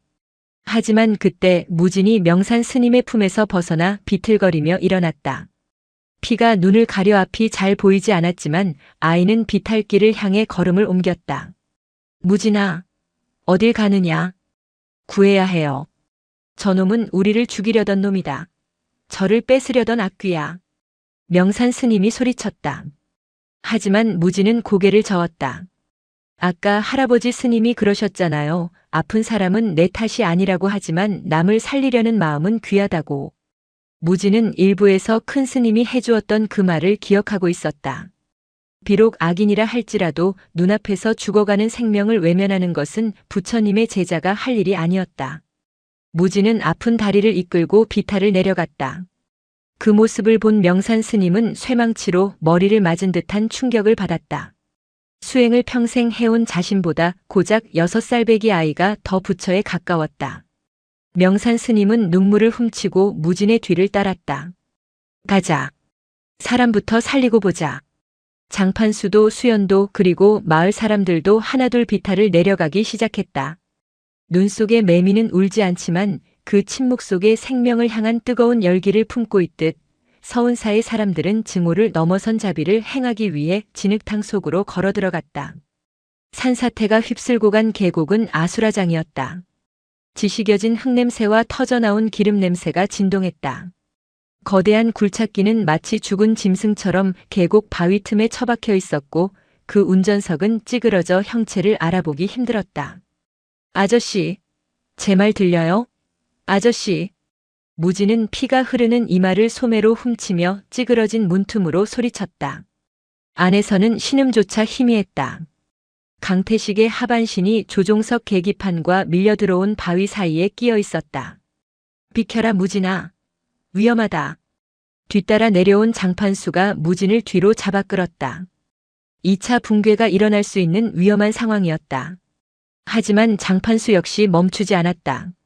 그는 가져온 지렛대를 굴착기 틈에 끼워 넣었다. 이 썩을 놈아. 죽어도 죗값은 치르고 죽어라. 여기서 죽으면 산만 더러워진다. 장판수의 고함은 악담처럼 들렸지만 그의 팔뚝에는 핏줄이 터질 듯 솟아올랐다. 명산 스님과 마을 청년들도 달려들었다. 누군가는 돌을 치우고 누군가는 쇠막대를 당겼다. 살려주세요 제발. 강태식의 눈이 공포로 뒤집혀 있었다. 자신이 짓밟으려 했던 사람들이 자신을 살리기 위해 피땀을 흘리는 모습은 그에게 지옥도보다 더한 충격이었다. 특히 자신의 바짓가랑이를 잡고 매달렸던 그 꼬마 무진이 고사리 같은 손으로 틈새에 흙을 파내며 울고 있는 모습이 보였다. 아저씨 죽지 마세요. 부처님이 용서해 주실 거예요. 네. 무진의 눈물 섞인 외침이 강태식의 귓가에 웅웅거렸다. 강태식은 처음으로 자신이 살아온 인생이 송두리째 무너지는 기분을 느꼈다. 다리의 고통보다 가슴을 짓누르는 부끄러움이 더 컸다. 으악! 장판수와 청년들이 기합을 지르며 지렛대를 눌렀다. 찌그러진 쇠붙이가 비명을 지르며 아주 조금 벌어졌다. 그 틈으로 명산 스님이 몸을 집어넣어 강태식을 끌어당겼다. 나옵시다. 정신 차리시오. 강태식은 처참한 몰골로 끌려 나왔다. 하지만 그의 오른쪽 다리는 이미 으스러져 있었다. 피투성이가 된 그를 마을 사람들이 들것에 실어 올렸다. 앰뷸런스 사이렌 소리가 멀리서 들려오고 있었다. 강태식은 목숨을 건졌으나 대가는 혹독했다. 병원에서 깨어난 그는 자신의 오른쪽 다리가 무릎 아래로 절단되었다는 사실을 받아들여야 했다. 개를 발로 차고 스님들을 쫓아내려 산을 밟고 다녔던 바로 그 다리였다. 수술 후 일주일이 지난 어느 날 병실 문이 열렸다. 수연이었다. 그녀의 손에는 과일 바구니 대신 두툼한 서류 봉투가 들려 있었다. 몸은 좀 어떠십니까? 수연의 목소리는 차가웠다. 강태식은 창밖으로 고개를 돌린 채 대답하지 않았다. 경찰 조사가 곧 시작될 겁니다. 살림법 위반, 특수손괴, 협박, 그리고 과거 20년 전의 산불 및 과실치사 혐의까지. 장판수 어르신이 증인으로 나서셨고 당시 사건 기록도 재검토 들어갔습니다. 강태식의 어깨가 떨렸다. 합에 합의해주면 안 되겠소? 기어 들어가는 목소리였다. 수연은 서류 봉투를 테이블 위에 내려놓았다. 서운사 측에서는 민사상 손해배상은 청구하지 않겠다고 하셨습니다. 치료비도 스님들이 십시일반 모은 돈과 마을 분들이 보태주신 걸로 일부 대납하셨고요. 강태식은 믿을 수 없다는 듯 고개를 돌렸다. 왜 대체 왜? 큰 스님이 그러시더군요. 다리 하나 잃은 것으로 이미 죗값의 일부는 치렀다고. 남은 죗값은 감옥에서 참회하며 갚으라고 하셨습니다. 이건 합의서가 아니라 당신이 포기해야 할 권리 포기 각서입니다. 이 땅에 대한 모든 권리를 포기하고 다시는 서운사 근처에 얼씬도 하지 않겠다는. 강태식은 떨리는 손으로 서류를 집어들었다. 눈물이 뚝뚝 떨어져 환자복을 적셨다. 그것은 패배감이 아니었다. 생전 처음 느껴보는 압도적인 자비 앞에서 느껴지는 참담한 자기반성이었다. 한편 서운사에서는 박곡지 할머니의 토지 기증 절차가 마무리되었다. 수연의 도움으로 복잡했던 소유권 문제가 깔끔하게 정리되었다. 서운사가 위치한 산은 이제 누구도 함부로 넘볼 수 없는 종교 용지이자 보호구역으로 지정되었다. 박곡지 할머니는 그날 이후 장터에 나물 장사를 접고 서운사 공양간 보살님으로 들어오셨다. 내 남은 생은 부처님 밥 해드리고 저 어린 중 밥 먹이는 낙으로 살라네. 할머니의 거친 손맛이 들어간 시래기 된장국 냄새가 저녁마다 사찰에 퍼졌다. 무지는 이제 약초를 팔러 나가지 않아도 되었다. 대신 할머니의 다리를 주물러드리고 다리와 함께 산을 뛰어다니며 훼손된 나무들을 돌보았다. 시간은 공평하게 흘렀다. 계곡의 상처에는 새살이 돋듯 자풀이 우거졌고 무너진 돌탑은 다시 쌓여 있기가 끼었다. 10년이라는 세월이 흘렀다. 6살 꼬마였던 무지는 이제 16살의 건장한 소년이 되었다. 까까머리는 여전했지만 어깨는 떡 벌어졌고 목소리에는 변성기를 지난 굵직한 울림이 있었다. 그동안 많은 것이 변했다. 월암 스님은 3년 전 벚꽃이 흩날리던 봄날에 좌탈인망 앉은 채로 열반에 들하셨다. 슬픔은 컸으나 무지는 울지 않았다.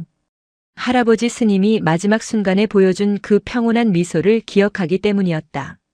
명산 스님은 이제 주지 스님이 되어 서운사를 이끌고 있었다. 흰 눈썹이 길게 자라 예전보다 더 도인 같은 풍모를 풍겼지만 무진을 바라보는 눈빛만은 여전히 따뜻했다. 그리고 다리. 백구였던 다리는 이제 털이 희끗희끗하고 눈이 침침한 노견이 되었다. 하지만 여전히 무진의 곁을 그림자처럼 지키며 무진이 예불을 드릴 때면 법당 문 밖에서 엎드려 기다렸다. 어느 가을날 교도소에서 편지 한 통이 도착했다. 명산 스님 그리고 무진 스님께. 죄인 강태식입니다. 이곳에서 나무를 깎는 기술을 배웠습니다. 10년 전 제가 부러뜨렸던 그 나무들을 생각하며 밤마다 깎았습니다. 곧 출소를 앞두고 있습니다. 감히 찾아뵙지는 못하고 제가 깎은 작은 불상 하나를 보냅니다. 부디 건강하십시오. 편지와 함께 동봉된 것은 손바닥만한 목각 불상이었다. 투박하지만 정성이 가득 들어간 조각이었다. 명산 스님은 그 불상을 월암 스님의 위패 옆에 올려두었다. 사람은 고쳐 쓰는 게 아니라지만 부처님법 안에서는 스스로 고쳐지기도 하는구나. 무지는 그 불상을 바라보며 생각에 잠겼다. 용서란 무엇인가? 그리고 사람이 변한다는 것은 무엇인가? 사춘기를 겪으며 무진의 머릿속은 불경 구절보다 세상에 대한 의문으로 가득 차기 시작했다. 16살 무진에게는 고민이 있었다.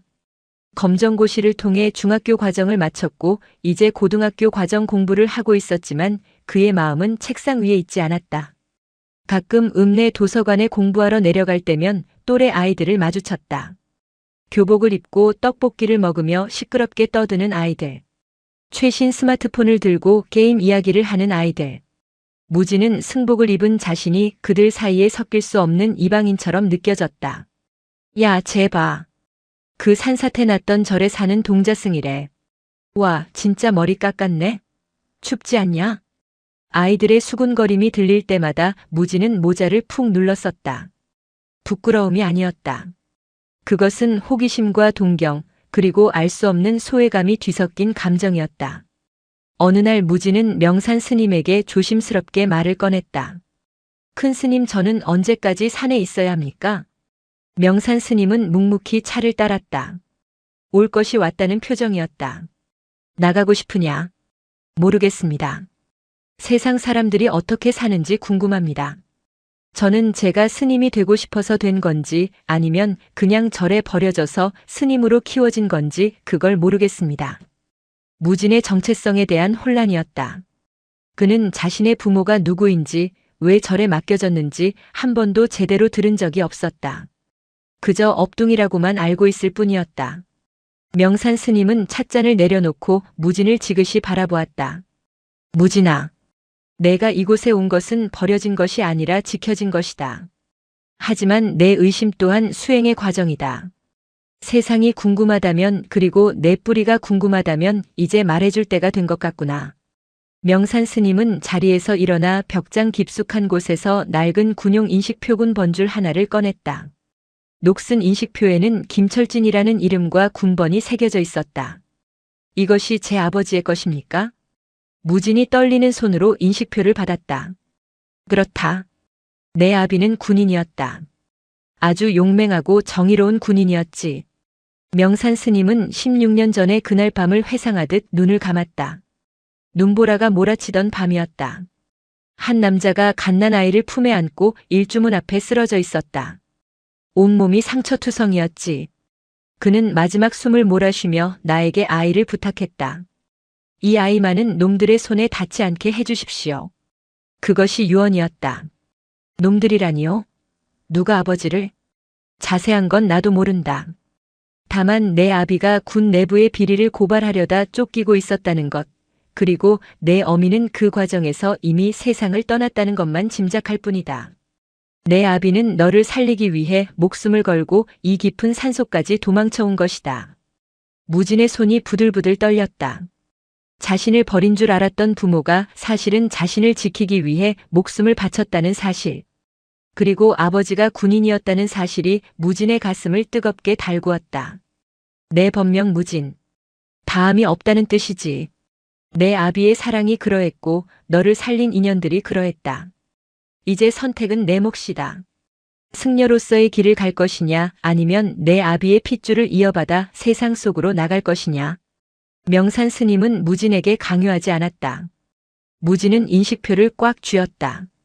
차가운 금속의 감촉이 손바닥을 파고들었다. 그날 밤 무진은 잠을 이루지 못했다. 다리도 늙은 몸을 이끌고 무진의 곁에 와 턱을 괴었다. 군인 아버지. 평소 무진은 제복 입은 군인들을 볼 때마다 알 수 없는 동경을 느끼곤 했었다. 텔레비전 뉴스에서 군대 이야기가 나오면 유독 귀가 쫑긋해지던 자신이었다. 그것이 핏줄의 끌림이었을까? 다음 날 아침 무진은 머리를 깎지 않고 길게 자라기 시작한 깎아머리를 매만지며 명산 스님 앞에 섰다. 큰 스님, 저 군대에 가겠습니다. 군대? 네. 아버지가 어떤 분이었는지, 왜 그렇게 돌아가셔야 했는지 알고 싶습니다. 그리고 진짜 세상을 배우고 싶습니다. 절 안에서 배우는 자비도 중요하지만 힘이 없으면 지킬 수 없다는 걸 10년 전 그날 배웠습니다. 강태식 아저씨 같은 사람들로부터 소중한 것을 지키려면 저도 강해져야겠습니다. 그것은 파괴 선언이 아니었다. 더 큰 수행을 위한 출가였다. 절이라는 집을 떠나 세상이라는 거친 수행처로 나아가겠다는 선언이었다. 명산 스님은 말없이 고개를 끄덕였다. 그래. 매미는 땅속에서 7년을 기다려 날개를 편다. 너에게는 지금이 그 날개를 펼 때인가 보구나. 가거라. 하지만 명심하거라. 내가 군복을 입든 승복을 입든 너는 사람을 살리는 사람이어야 한다. 무진은 큰 절을 3번 올렸다. 바닥에 이마를 대고 흐르는 눈물은 뜨거웠다. 며칠 뒤 무진은 입영 신청서를 냈다. 그리고 신체 검사를 받기 위해 읍내로 내려가는 버스에 몸을 실었다. 창밖으로 멀어지는 서운사의 풍경, 그리고 일주문 앞에서 지팡이를 짚고 서 있는 명산 스님과 꼬리를 흔드는 늙은 다리의 모습이 눈에 박혔다. 소녀는 이제 전사가 되기 위해 세상으로 나갔다. 하지만 그가 마주할 군대는 아버지의 죽음과 얽힌 거대한 어둠이 도사리고 있는 곳이었다. 이야기는 이제 산사를 떠나 삭막한 병영으로 이어진다. 이병 열차는 속세의 모든 미련을 끊어내듯 날카로운 기적 소리를 울리며 논산으로 향했다. 20살 청년이 된 무진은 창가에 기대어 스쳐 지나가는 풍경을 바라보았다. 삭발한 머리는 낯설지 않았으나 회색 승복 대신 입은 검은색 트레이닝복은 마치 남의 옷을 빌려 입은 듯 어색했다. 무진의 가방 속에는 명산 스님이 챙겨준 아버지의 군번줄과 낡은 수첩 하나, 그리고 불교 성전 한 권이 들어있었다. 훈련소 정문을 통과하자 공기부터 달라졌다. 향 냄새 대신 매캐한 흙먼지와 쇠 냄새가 코를 찔렀고 목탁 소리 대신 조교들의 고함과 호루라기 소리가 고막을 때렸다. 동작 그만. 전원 시선 전방. 붉은 모자를 쓴 조교의 눈빛은 굶주린 늑대 같았다. 수천 명의 장정들이 겁먹은 표정으로 운동장에 도열했다. 무진은 그 거대한 회색 파도 속에서 호흡을 가다듬었다. 두려움은 없었다. 다만 이 거친 에너지가 소용돌이치는 공간이 생경할 뿐이었다. 생활관에 배정받은 첫날부터 무진은 눈에 띄는 존재였다. 이미 머리가 깎여 있는 데다 사회에서 온 아이들과 달리 눈빛이 지나치게 맑고 깊었기 때문이다. 야 빡빡이. 너는 뭔데 머리를 밀고 왔냐? 깡패냐? 옆 관물대를 쓰는 동기 강민재가 툭 건드렸다. 덩치가 크고 온몸에 문신이 가득한 소위 사회에서 주먹 좀 쓰다 온 녀석이었다. 스님이었습니다. 무진의 대답은 짧고 간결했다. 뭐? 스님? 푸하하. 야 다들 들었냐? 여기 진짜 중이 왔단다. 목탁은 어디다 두고 왔냐? 여기서도 연불외계? 생활관 안에 비웃음이 퍼졌다. 20대 초반의 혈기왕성한 청년들에게 무진은 좋은 놀림감이었다. 강민재는 무진의 관물대를 뒤져 불교 성전을 꺼내 바닥에 던졌다. 군대 오면 이런 거 필요 없어. 여기선 주먹이 법이고 고참이 부처야. 알았냐? 무진은 말없이 바닥에 떨어진 성전을 집어들고 먼지를 털었다. 그의 표정엔 분노가 없었다. 마치 바람에 흔들리는 풍경을 바라보듯 고요했다. 물건은 소중히 다루는 것이 좋습니다. 그리고 주먹은 법이 아니라 흉기입니다. 무진의 차분한 대꾸에 강민재의 얼굴이 붉게 달아올랐다. 감히 샌님 같은 놈이 말대꾸를 한다고 생각했기 때문이다. 이 새끼가 오늘 밤에 화장실로 따라와라. 군기가 뭔지 제대로 가르쳐 줄 테니까. 그날 밤 점호가 끝나고 모두가 잠든 시각 강민재는 무진을 화장실 구석으로 불러냈다. 그의 뒤에는 어설픈 패거리 2명이 더 있었다. 사회 물 덜 빠졌지? 꿇어. 강민재가 무진의 정강이를 걷어차려 했다. 하지만 그 순간 무진의 몸이 유령처럼 옆으로 비켜났다. 강민재의 발은 허공을 갈랐고 중심을 잃은 그는 비틀거렸다. 이 자식이 피했냐? 화가 난 강민재가 주먹을 휘둘렀다. 무진은 산에서 장작을 패던 감각으로 날아오는 주먹의 궤적을 읽었다.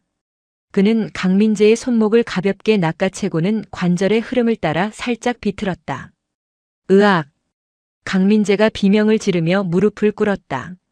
힘으로 제압한 것이 아니었다. 상대의 힘을 역이용한 부드러운 제압이었다.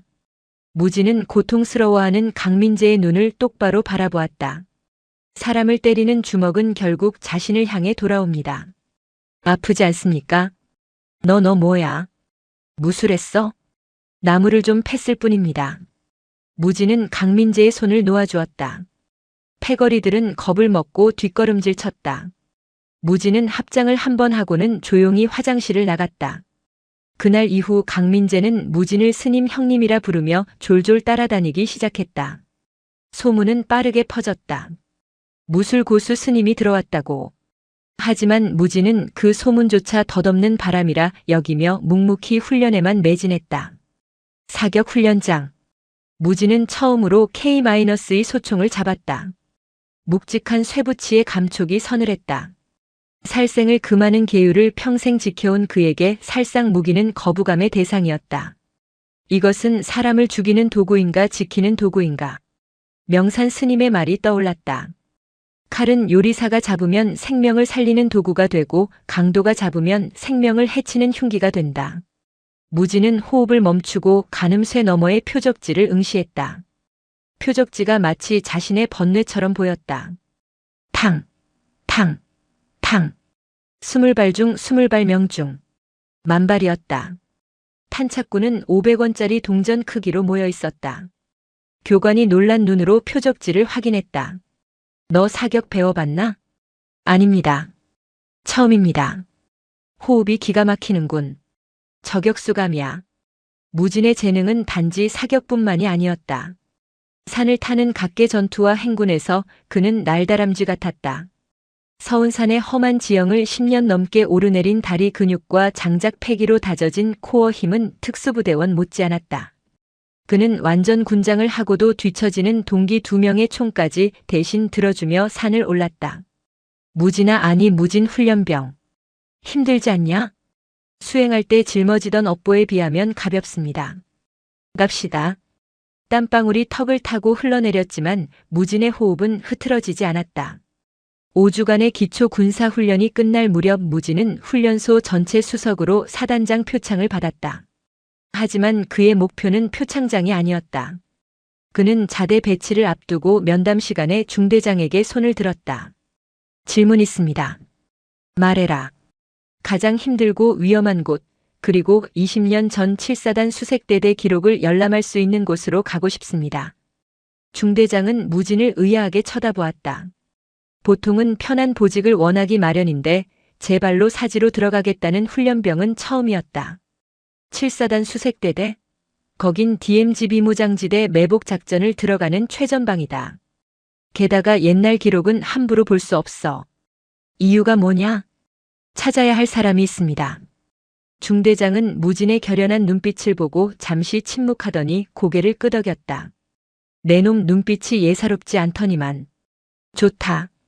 내 성적이면 수색대로 차출되는 건 문제없다. 다만 명심해라. 그곳은 훈련소가 아니다. 실탄을 장전하고 적과 마주하는 진짜 전장이다. 무진이 배치받은 곳은 강원도 화천의 최전방 7사단 수색대대 중에서도 가장 험하기로 소문난 흑곰중대였다. 이곳은 겨울이면 영하 30도까지 떨어지고 하루에도 수차례 비상 상황이 걸리는 곳이었다. 자대에 도착한 첫날, 부대의 분위기는 훈련소와는 차원이 달랐다. 병사들의 눈에는 살기가 돌았고 웃음기라곤 찾아볼 수 없었다. 내무반의 공기는 무겁고 습했다. 신병 김무진.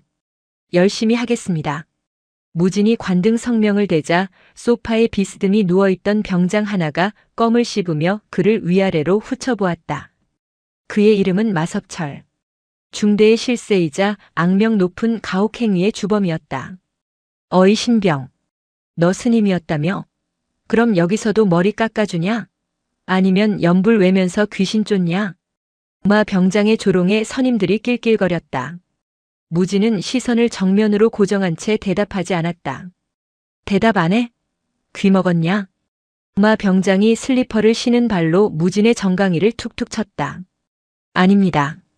임무에 최선을 다하겠습니다. 임무? 야, 내 임무는 내 빨래하고 라면 끓이는 거야. 알았어? 마 병장은 무진을 괴롭히는 것을 새로운 취미로 삼은 듯 했다. 이유 없는 얼차려와 인격 모독이 이어졌다. 하지만 무진은 묵묵히 견뎠다. 산에서 배운 인내심은 이 정도 괴롭힘에 흔들리지 않았다. 오히려 무진의 관심은 행정반 한 구석에 있는 낡은 부대 역사관에 쏠려 있었다. 어느 날 야간 경계 근무를 마치고 돌아오던 무진은 행정반이 비어있는 틈을 타 몰래 역사관 문을 열었다.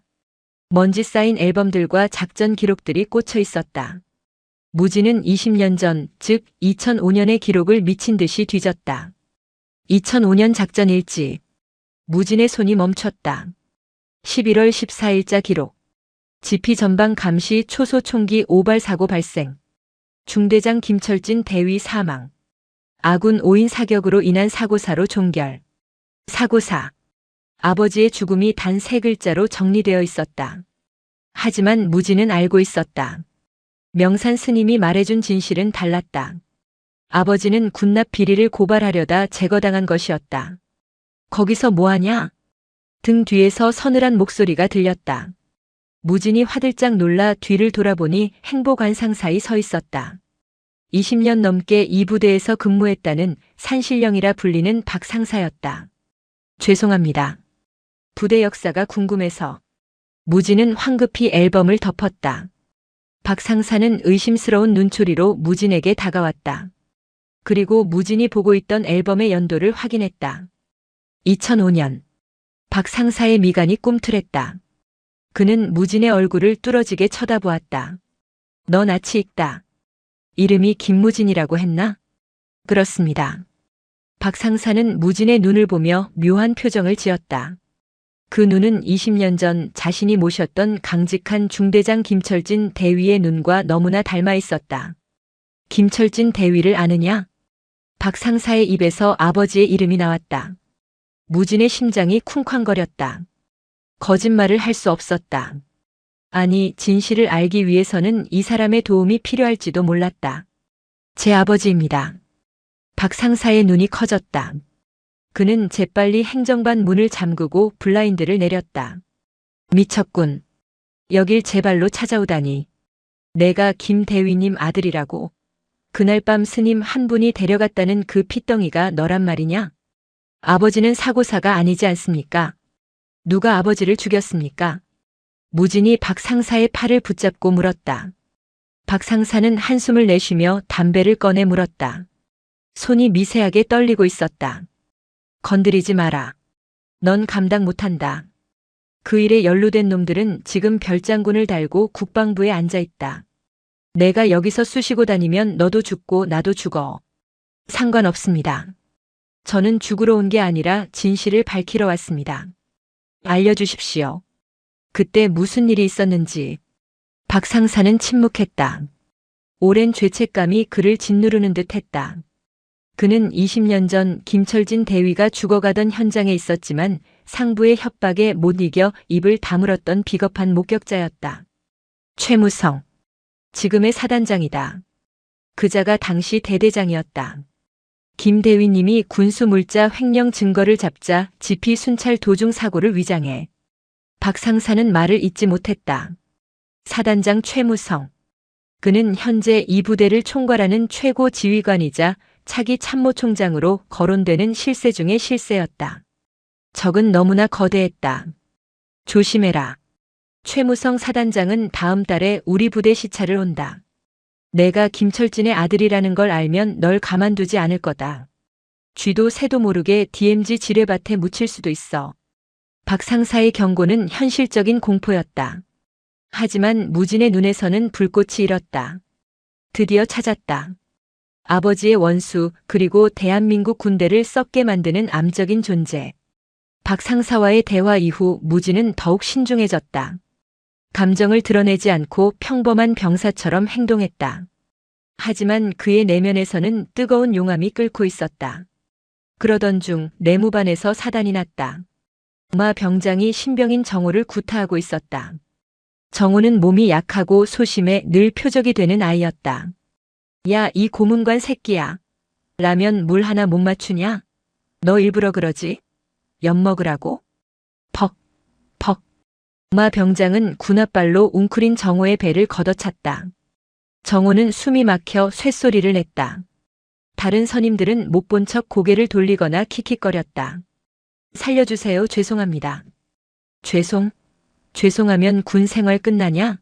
오늘 너 죽고나 죽자. 마 병장이 관물대에서 야전삽을 꺼내 들었다. 단순한 구타를 넘어선 살인의 기운이 느껴졌다. 야전삽의 날이 번뜩였다. 누구도 말리지 못하는 상황. 그때 무진이 일어났다. 그만하시지 말입니다. 낮지만 단단한 목소리. 마 병장이 야전삽을 든 채 멈칫했다. 뭐야? 땡중, 너 지금 나한테 명령하냐? 사람을 때리는 건 훈육이 아닙니다. 폭력입니다. 그만하십시오. 이 새끼가 진짜 돌았나? 마 병장은 타깃을 무진으로 바꿨다. 야전삽이 무진의 머리를 향해 날아들었다. 공기를 가르는 소리가 섬뜩했다. 무진은 피하지 않았다. 대신 왼발을 앞으로 내디디며 몸을 틀어 사각으로 파고들었다. 동시에 오른손으로 마 병장의 손목을 쳐내고 왼손바닥으로 그의 턱을 밀어 올렸다. 탁, 억. 순식간이었다. 야전삽이 바닥에 뒹굴었고 마 병장은 중심을 잃고 뒤로 낮아빠졌다. 무진은 쓰러진 마 병장의 팔을 꺾어 제압했다. 으악! 내 팔! 내 팔! 마 병장이 비명을 질렀다. 내무반의 모든 병사가 경악하여 입을 다물지 못했다. 그동안 새님처럼 조용하던 무진이 중대의 왕이라 불리는 마 병장을 단 한 동작으로 제압한 것이다. 나, 이거 안 나? 너 영창 가고 싶어? 하극상이야. 마 병장이 발버둥 쳤지만 무진의 악력은 바위처럼 단단했다. 무진은 마 병장의 귀에 대고 속삭였다. 하극상이 아닙니다. 전우를 지키기 위한 정당방위입니다.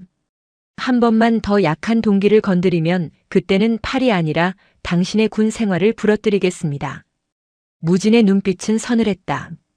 그것은 자비로운 보살의 눈이 아니라 악귀를 벌하는 사천왕의 눈이었다. 마 병장은 그 기세에 눌려 덜덜 떨었다. 본능적인 공포였다. 이 소란을 듣고 당직 사관이 뛰어왔다. 무슨 일이야? 상황은 묘하게 흘러갔다. 평소 마 병장의 악행을 알고 있던 병사들이 용기를 내어 증언하기 시작했다. 마 병장이 정호 이병을 야전삽으로 때리려 했습니다. 김무진 이병이 그걸 막은 겁니다.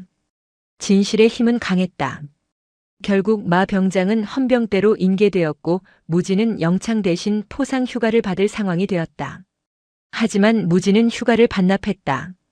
저는 휴가 대신 이번 달 예정된 사단장 방문 행사 때 경호 지원 임무를 맡고 싶습니다. 중대장은 의아해했지만 무진의 무술 실력과 대담함을 높이 사허락했다. 무진의 계획은 치밀했다. 최무성 사단장이 부대를 방문하는 날 그 가까이 접근하여 아버지의 죽음에 대한 단서를 찾거나 그의 추악한 실체를 확인할 기회를 노리는 것이었다. 며칠 후 부대가 발칵 뒤집힐 만한 뉴스가 전해졌다. 최무성 사단장이 국방부 장관 표창을 받기 위해 부대를 방문할 때 그를 수행하는 외부 인사가 한 명 더 온다는 것이었다. 군납업체 대표이자 최 사단장의 오랜 스폰서. 그의 이름은 박성훈. 무진은 그 이름을 듣는 순간 주머니 속에 염주알이 깨질 듯 꽉 쥐었다. 박성훈. 그는 20년 전 아버지가 작성한 비리 장부에 적혀있던 이름이었다. 군납 비리의 몸통이자 아버지를 죽음으로 몬 공범. 악연은 그물처럼 얽혀 있었다. 무진은 군화끈을 단단히 조여맸다. 이제 수행자의 자비는 잠시 접어둘 때였다. 눈에는 눈, 이에는 이. 업보는 반드시 돌아온다는 것을 보여줄 시간이 다가오고 있었다. 기다리십시오. 내 아버지의 피값을 받으러 가겠습니다. 무진은 연병장의 깃대 위에서 펄럭이는 태극기를 바라보며 맹세했다. 겨울바람이 매섭게 불었지만 그의 가슴 속 불길은 꺼지지 않았다. 사단장 최무성의 방문일은 공교롭게도 20년 전 무진의 아버지가 사망했던 날과 가까운 눈발이 희끗희끗 날리는 11월의 어느 날이었다. 부대는 아침부터 비상이었다. 연병장의 돌멩이 하나까지 주워내고 화단에는 급조된 조화가 심어졌다. 보여주기식 군대의 전형이었다. 오전 10시. 헬기 소리가 고막을 찢으며 검은 세단과 함께 사단장 일행이 도착했다. 별 2개가 박힌 성판이 번쩍거렸다. 최무성 소장은 훤칠한 키에 날카로운 인상을 지닌 전형적인 엘리트 군인의 모습이었다. 그 옆에는 배가 불룩하게 나온 중년 남자가 거만하게 껌을 씹으며 내렸다. 군납업체 대표 박성훈이었다. 이야 최 장군. 여기 공기 하나는 끝내주네. 옛날 생각난다, 그치? 박성훈이 최무성의 어깨를 툭 치며 말했다. 최무성은 미간을 살짝 찌푸렸지만 이내 사람 좋은 미소를 지었다. 박 대표 말 조심하게. 보는 눈이 많아. 무진은 경호 지원 병력으로 선발되어 본청 입구 좌측에 부동자세로 서 있었다. K-2 소총의 실탄이 장전된 상태였다. 그의 눈동자는 헬멧 그늘 아래서 짐승처럼 번득였다. 저들이다. 내 아버지를 죽이고 내 어머니를 죽음으로 몰고 나를 고아로 만든 자들. 방아쇠에 걸린 검지에 힘이 들어갔다. 지금 쏘면 끝난다. 단 2발이면. 무진의 내면에서 악마가 속삭였다. 하지만 무진은 호흡을 가다듬었다. 죽음으로 갚는 것은 복수가 아니라 또 다른 업을 쌓는 일이다. 명산 스님의 가르침이 그리고 20년 전 아버지가 지키려 했던 정의가 그를 붙잡았다. 최무성 일행은 대대장실로 들어가 비공개 간담회를 가졌다. 겉으로는 장병 격려였지만 실상은 박성훈의 신형 군용 장비 납품 계약을 위한 밀약의 자리였다. 그날 오후 일정은 최전방 지피감시 초소 시찰이었다. 무진이 소속된 수색 중대가 경호를 맡았다. 무진은 최무성이 탑승한 1호차 레토나 바로 뒤를 따르는 2호차에 탑승했다. 박 상사가 운전대를 잡았고 무진이 선탑했다. 김무진, 내가 무슨 생각하는지 안다. 박 상사가 핸들을 꽉 쥐며 나지막이 말했다. 하지만 총은 안 된다. 놈들을 법의 심판대에 세워야 해. 내가 증언하마. 내 관물대에 20년 전 그날의 진짜 상황 일지가 숨겨져 있다. 박 상사의 고백에 무진은 고개를 돌렸다. 박 상사의 눈가는 붉게 충혈되어 있었다. 그걸 왜 이제야 말씀하십니까? 무서웠으니까. 처자식이 있었고 놈들의 권력이 두려웠으니까. 하지만 내 눈을 볼 때마다 죽은 중대장님이 꿈에 나와 나를 꾸짖으시더구나. 오늘이 그날이다. 결판을 내자. 눈발이 점점 굵어지고 있었다. 마치 20년 전 그날처럼 하늘이 무대 장치를 세팅하고 있었다. 지피로 향하는 산길은 가파르고 험했다. 폭설주의보가 내려진 상태에서 무리하게 시차를 강행한 탓에 도로는 금세 빙판길로 변했다. 제길 날씨가 왜 이래? 야, 운전 똑바로 안 해? 앞차에 탄 박성훈의 불평이 무전기를 타고 들려왔다. 그때였다. 모퉁이를 돌던 1호차가 미끄러지며 가드레일을 들이받고 멈춰 섰다. 다행히 낭떠러지로 떨어지진 않았지만 엔진에서 연기가 피어올랐다. 정지. 전방 차량 정지. 박 상사가 급브레이크를 밟았다. 뒤따르던 경호 차량들도 줄줄이 멈춰 섰다. 무진은 즉시 차에서 뛰어내려 1호차로 달려갔다. 장군님, 괜찮으십니까? 운전병은 기절해 있었고 뒷좌석의 최무성과 박성우는 이마가 찢어져 피를 흘리고 있었다. 내 머리야. 의무병 불러. 최무성이 고함을 질렀다. 하지만 폭설로 인해 통신이 두절되었고 후발대 차량들은 눈사태로 길이 막혀 올라오지 못하고 있었다. 현장에 남은 건 최무성, 박성훈, 기절한 운전병, 그리고 박 상사와 무진뿐이었다. 완벽한 고립. 박 상사는 무진과 눈빛을 교환했다. 그는 기절한 운전병을 자신의 차로 옮기고는 1호차 문을 열어 최무성과 박성훈을 밖으로 나오게 했다. 차가 폭발할 위험이 있습니다. 일단 저쪽 폐벙커로 대피하셔야 합니다. 박 상사의 말에 두 사람은 허둥지둥 차에서 내렸다. 그들은 도로 옆 숲속에 방치된 지금은 쓰지 않는 구형 벙커로 몸을 피했다. 20년 전 김철진 대위가 마지막 숨을 거두었던 바로 그 장소였다. 벙커 안은 냉기가 감돌았다. 박 상사는 랜턴을 켜고 그들을 비추었다. 무진은 벙커 입구를 막아선 채 총구를 아래로 내리고 그들을 응시했다. 구조대는 언제 오는 거야? 무전기 안 돼? 박성훈이 떨면서 소리쳤다. 안 됩니다. 폭설 때문에 전파가 잡히지 않습니다. 박 상사가 차갑게 대답했다. 최무성은 손수건으로 이마에 피를 닦으며 주위를 둘러보았다. 묘한 기시감이 그를 덮쳤다. 여기 낯이 익은데. 기억나십니까? 2005년 11월 14일. 중대장 김철진 대위가 총기 사고로 위장되어 살해당한 곳입니다. 무진의 목소리가 벙커 안을 울렸다. 최무성과 박성훈의 동작이 멈췄다. 뭐야? 너 지금 무슨 소리를 하는 거야? 박성훈이 씩씩거리며 무진에게 다가오려 했다. 앉으십시오. 아직 제 말이 안 끝났습니다. 무진이 총을 고쳐 잡았다. 총구가 미세하게 흔들렸지만 그것은 두려움이 아니었다. 너 이 새끼 이름이 뭐야? 감히 사단장 앞에서 총질을 해? 너 영창 보내버릴 거야. 최무성이 으름장을 놓았다.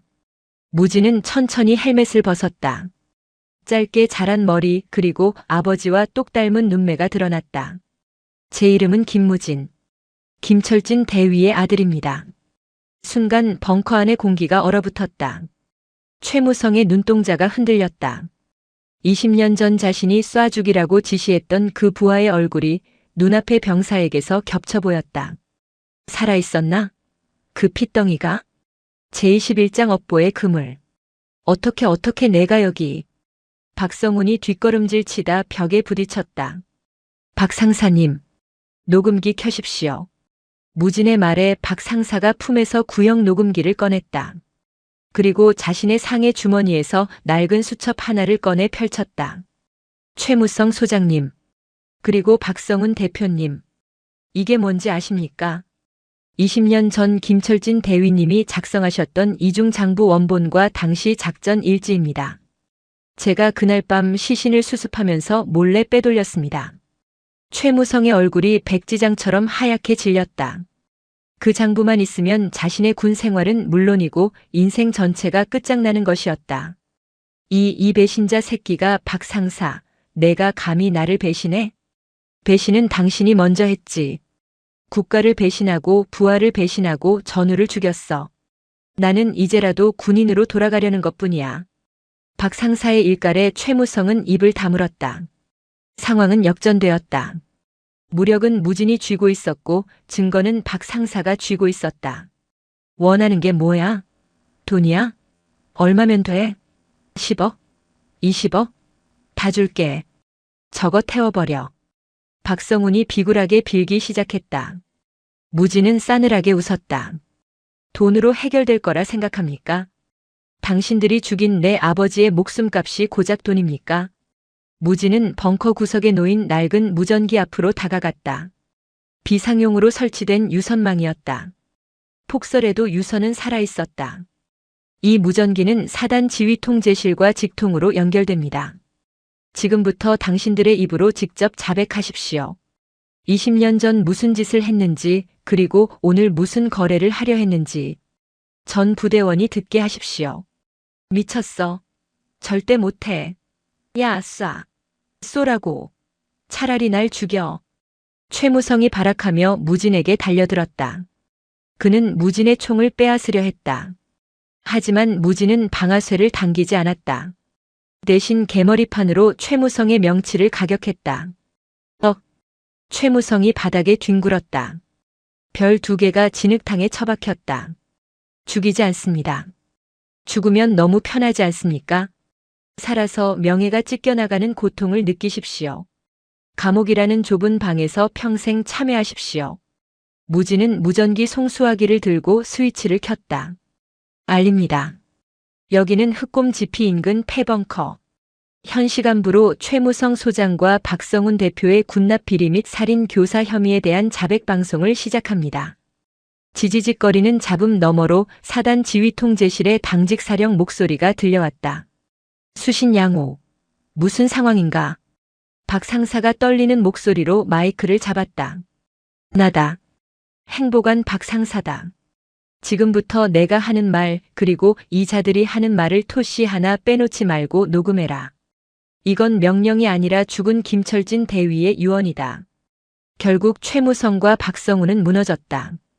총구 앞의 공포보다 자신들의 죄가 낱낱이 까발려진다는 수치심과 파멸의 공포가 그들을 짓눌렀다. 그들은 덜덜 떨며 20년 전의 범죄를 시인했다. 그 목소리는 전선을 타고 사단 전체로 그리고 상급부대로 퍼져나갔다. 눈보라가 멈추고 있었다. 벙커 밖으로 하얀 빛이 쏟아져 들어왔다. 무진은 아버지가 죽었던 그 차가운 바닥을 어루만졌다. 아버지, 이제 편히 쉬세요. 다 끝났습니다. 최무성과 박성훈의 구속은 대한민국을 뒤흔든 뉴스가 되었다. 군, 검찰과 특검이 구성되었고 그동안 은폐되었던 방산 비리의 거대한 카르텔이 줄줄이 엮여나왔다. 박 상사는 내부 고발자로서 참작을 받았으나 스스로 군복을 벗었다. 그는 죗값을 치르겠다며 자진해서 조사에 임했다. 무진은 영웅이 되었다. 하지만 그는 모든 인터뷰를 거절했다. 남은 군 복무 기간 그는 묵묵히 최전방 철책을 지켰다. 아무도 그를 건드리지 못했다. 그는 더 이상 땡중이 아니었다. 진실을 밝혀낸 진짜 군인이었다. 전역하는 날, 위병소 앞에는 낯익은 얼굴들이 마중 나와 있었다. 지팡이를 짚은 명산 스님, 머리가 하얗게 센 박곡지 할머니, 그리고 이제는 걷는 것조차 힘겨워 보이는 늙은 개다리. 그리고 말끔한 정장을 입은 수연도 와 있었다. 충성. 병장 김무진 전역을 명받았습니다. 무진이 명산 스님에게 거수 경례를 했다. 명산 스님은 빙그레 웃으며 무진의 손을 잡았다. 굳은 살이 박인 늠름한 사내의 손이었다. 고생했다. 밥 먹으러 가자. 서운사로 돌아가는 길. 계절은 다시 겨울이었다. 눈 덮인 산사는 2년 전과 다름없이 고요했다. 하지만 그 고요함의 무게는 달랐다. 과거의 고요함이 슬픔과 비밀을 감춘 침묵이었다면 지금의 고요함은 모든 번뇌를 씻어낸 평화였다. 저녁 공양 후 무진은 법당에 앉았다. 삭발했던 머리는 제법 길어 덥수룩했다. 그는 아버지의 군번줄과 자신이 쓰던 염주를 불상 앞에 나란히 내려놓았다. 큰 스님, 뭐냐? 저는 다시 머리를 깎지 않겠습니다. 명산 스님은 놀라지 않고 차를 따랐다. 이유를 물어봐도 되겠느냐? 세상 속에 부처가 있었습니다. 총을 든 군인에게도 시장통 상인에게도 심지어 죄를 지은 죄인에게도 깨달아야 할 것들이 있었습니다. 저는 절 밖에서 사람들과 부대끼며 살아가겠습니다. 아버지가 지키려 했던 세상, 스님이 보여주신 자비를 세상 속에서 실천하며 살고 싶습니다. 그것은 환속이 아니었다. 더 넓은 세상으로의 회항이었다. 명산 스님은 고개를 끄덕였다. 그래. 산에 있는 것만이 수행은 아니지. 연꽃은 진흙에서 피어나지만 진흙에 물들지 않는다. 내가 어디에 있든 너는 이미 부처다. 다음 날 아침 무지는 짐을 꾸려 산을 내려왔다. 수연이 그를 기다리고 있었다. 그녀는 인권 변호사로서 새로운 사무실을 열 계획이라고 했다. 함께 할래? 무진 씨 같은 깡다구 있는 사무장이 필요해. 수연의 제안에 무진은 씩 웃었다. 6살 약초를 팔던 소년의 수줍은 미소가 아닌 세파를 견뎌낸 청년의 단단한 미소였다. 월급은 많이 줍니까? 저 늙은 개도 한 마리 부양해야 하는데. 다리 사료값은 무제한 지원해주지. 무진은 다리를 안고 수연의 차에 올랐다. 차창 밖으로 서운산이 멀어졌다. 눈 쌓인 나뭇가지 위에서 겨울 매미의 허물이 바람에 흔들리고 있었다. 매미는 울지 않았다. 이미 치열하게 울고 난 뒤 조용히 껍질을 벗고 더 높은 곳으로 날아갔기 때문이다. 무진의 새로운 삶이 눈 녹은 길 위에서 시작되고 있었다. 영상이 마음에 드셨다면 구독과 좋아요, 댓글 부탁드립니다.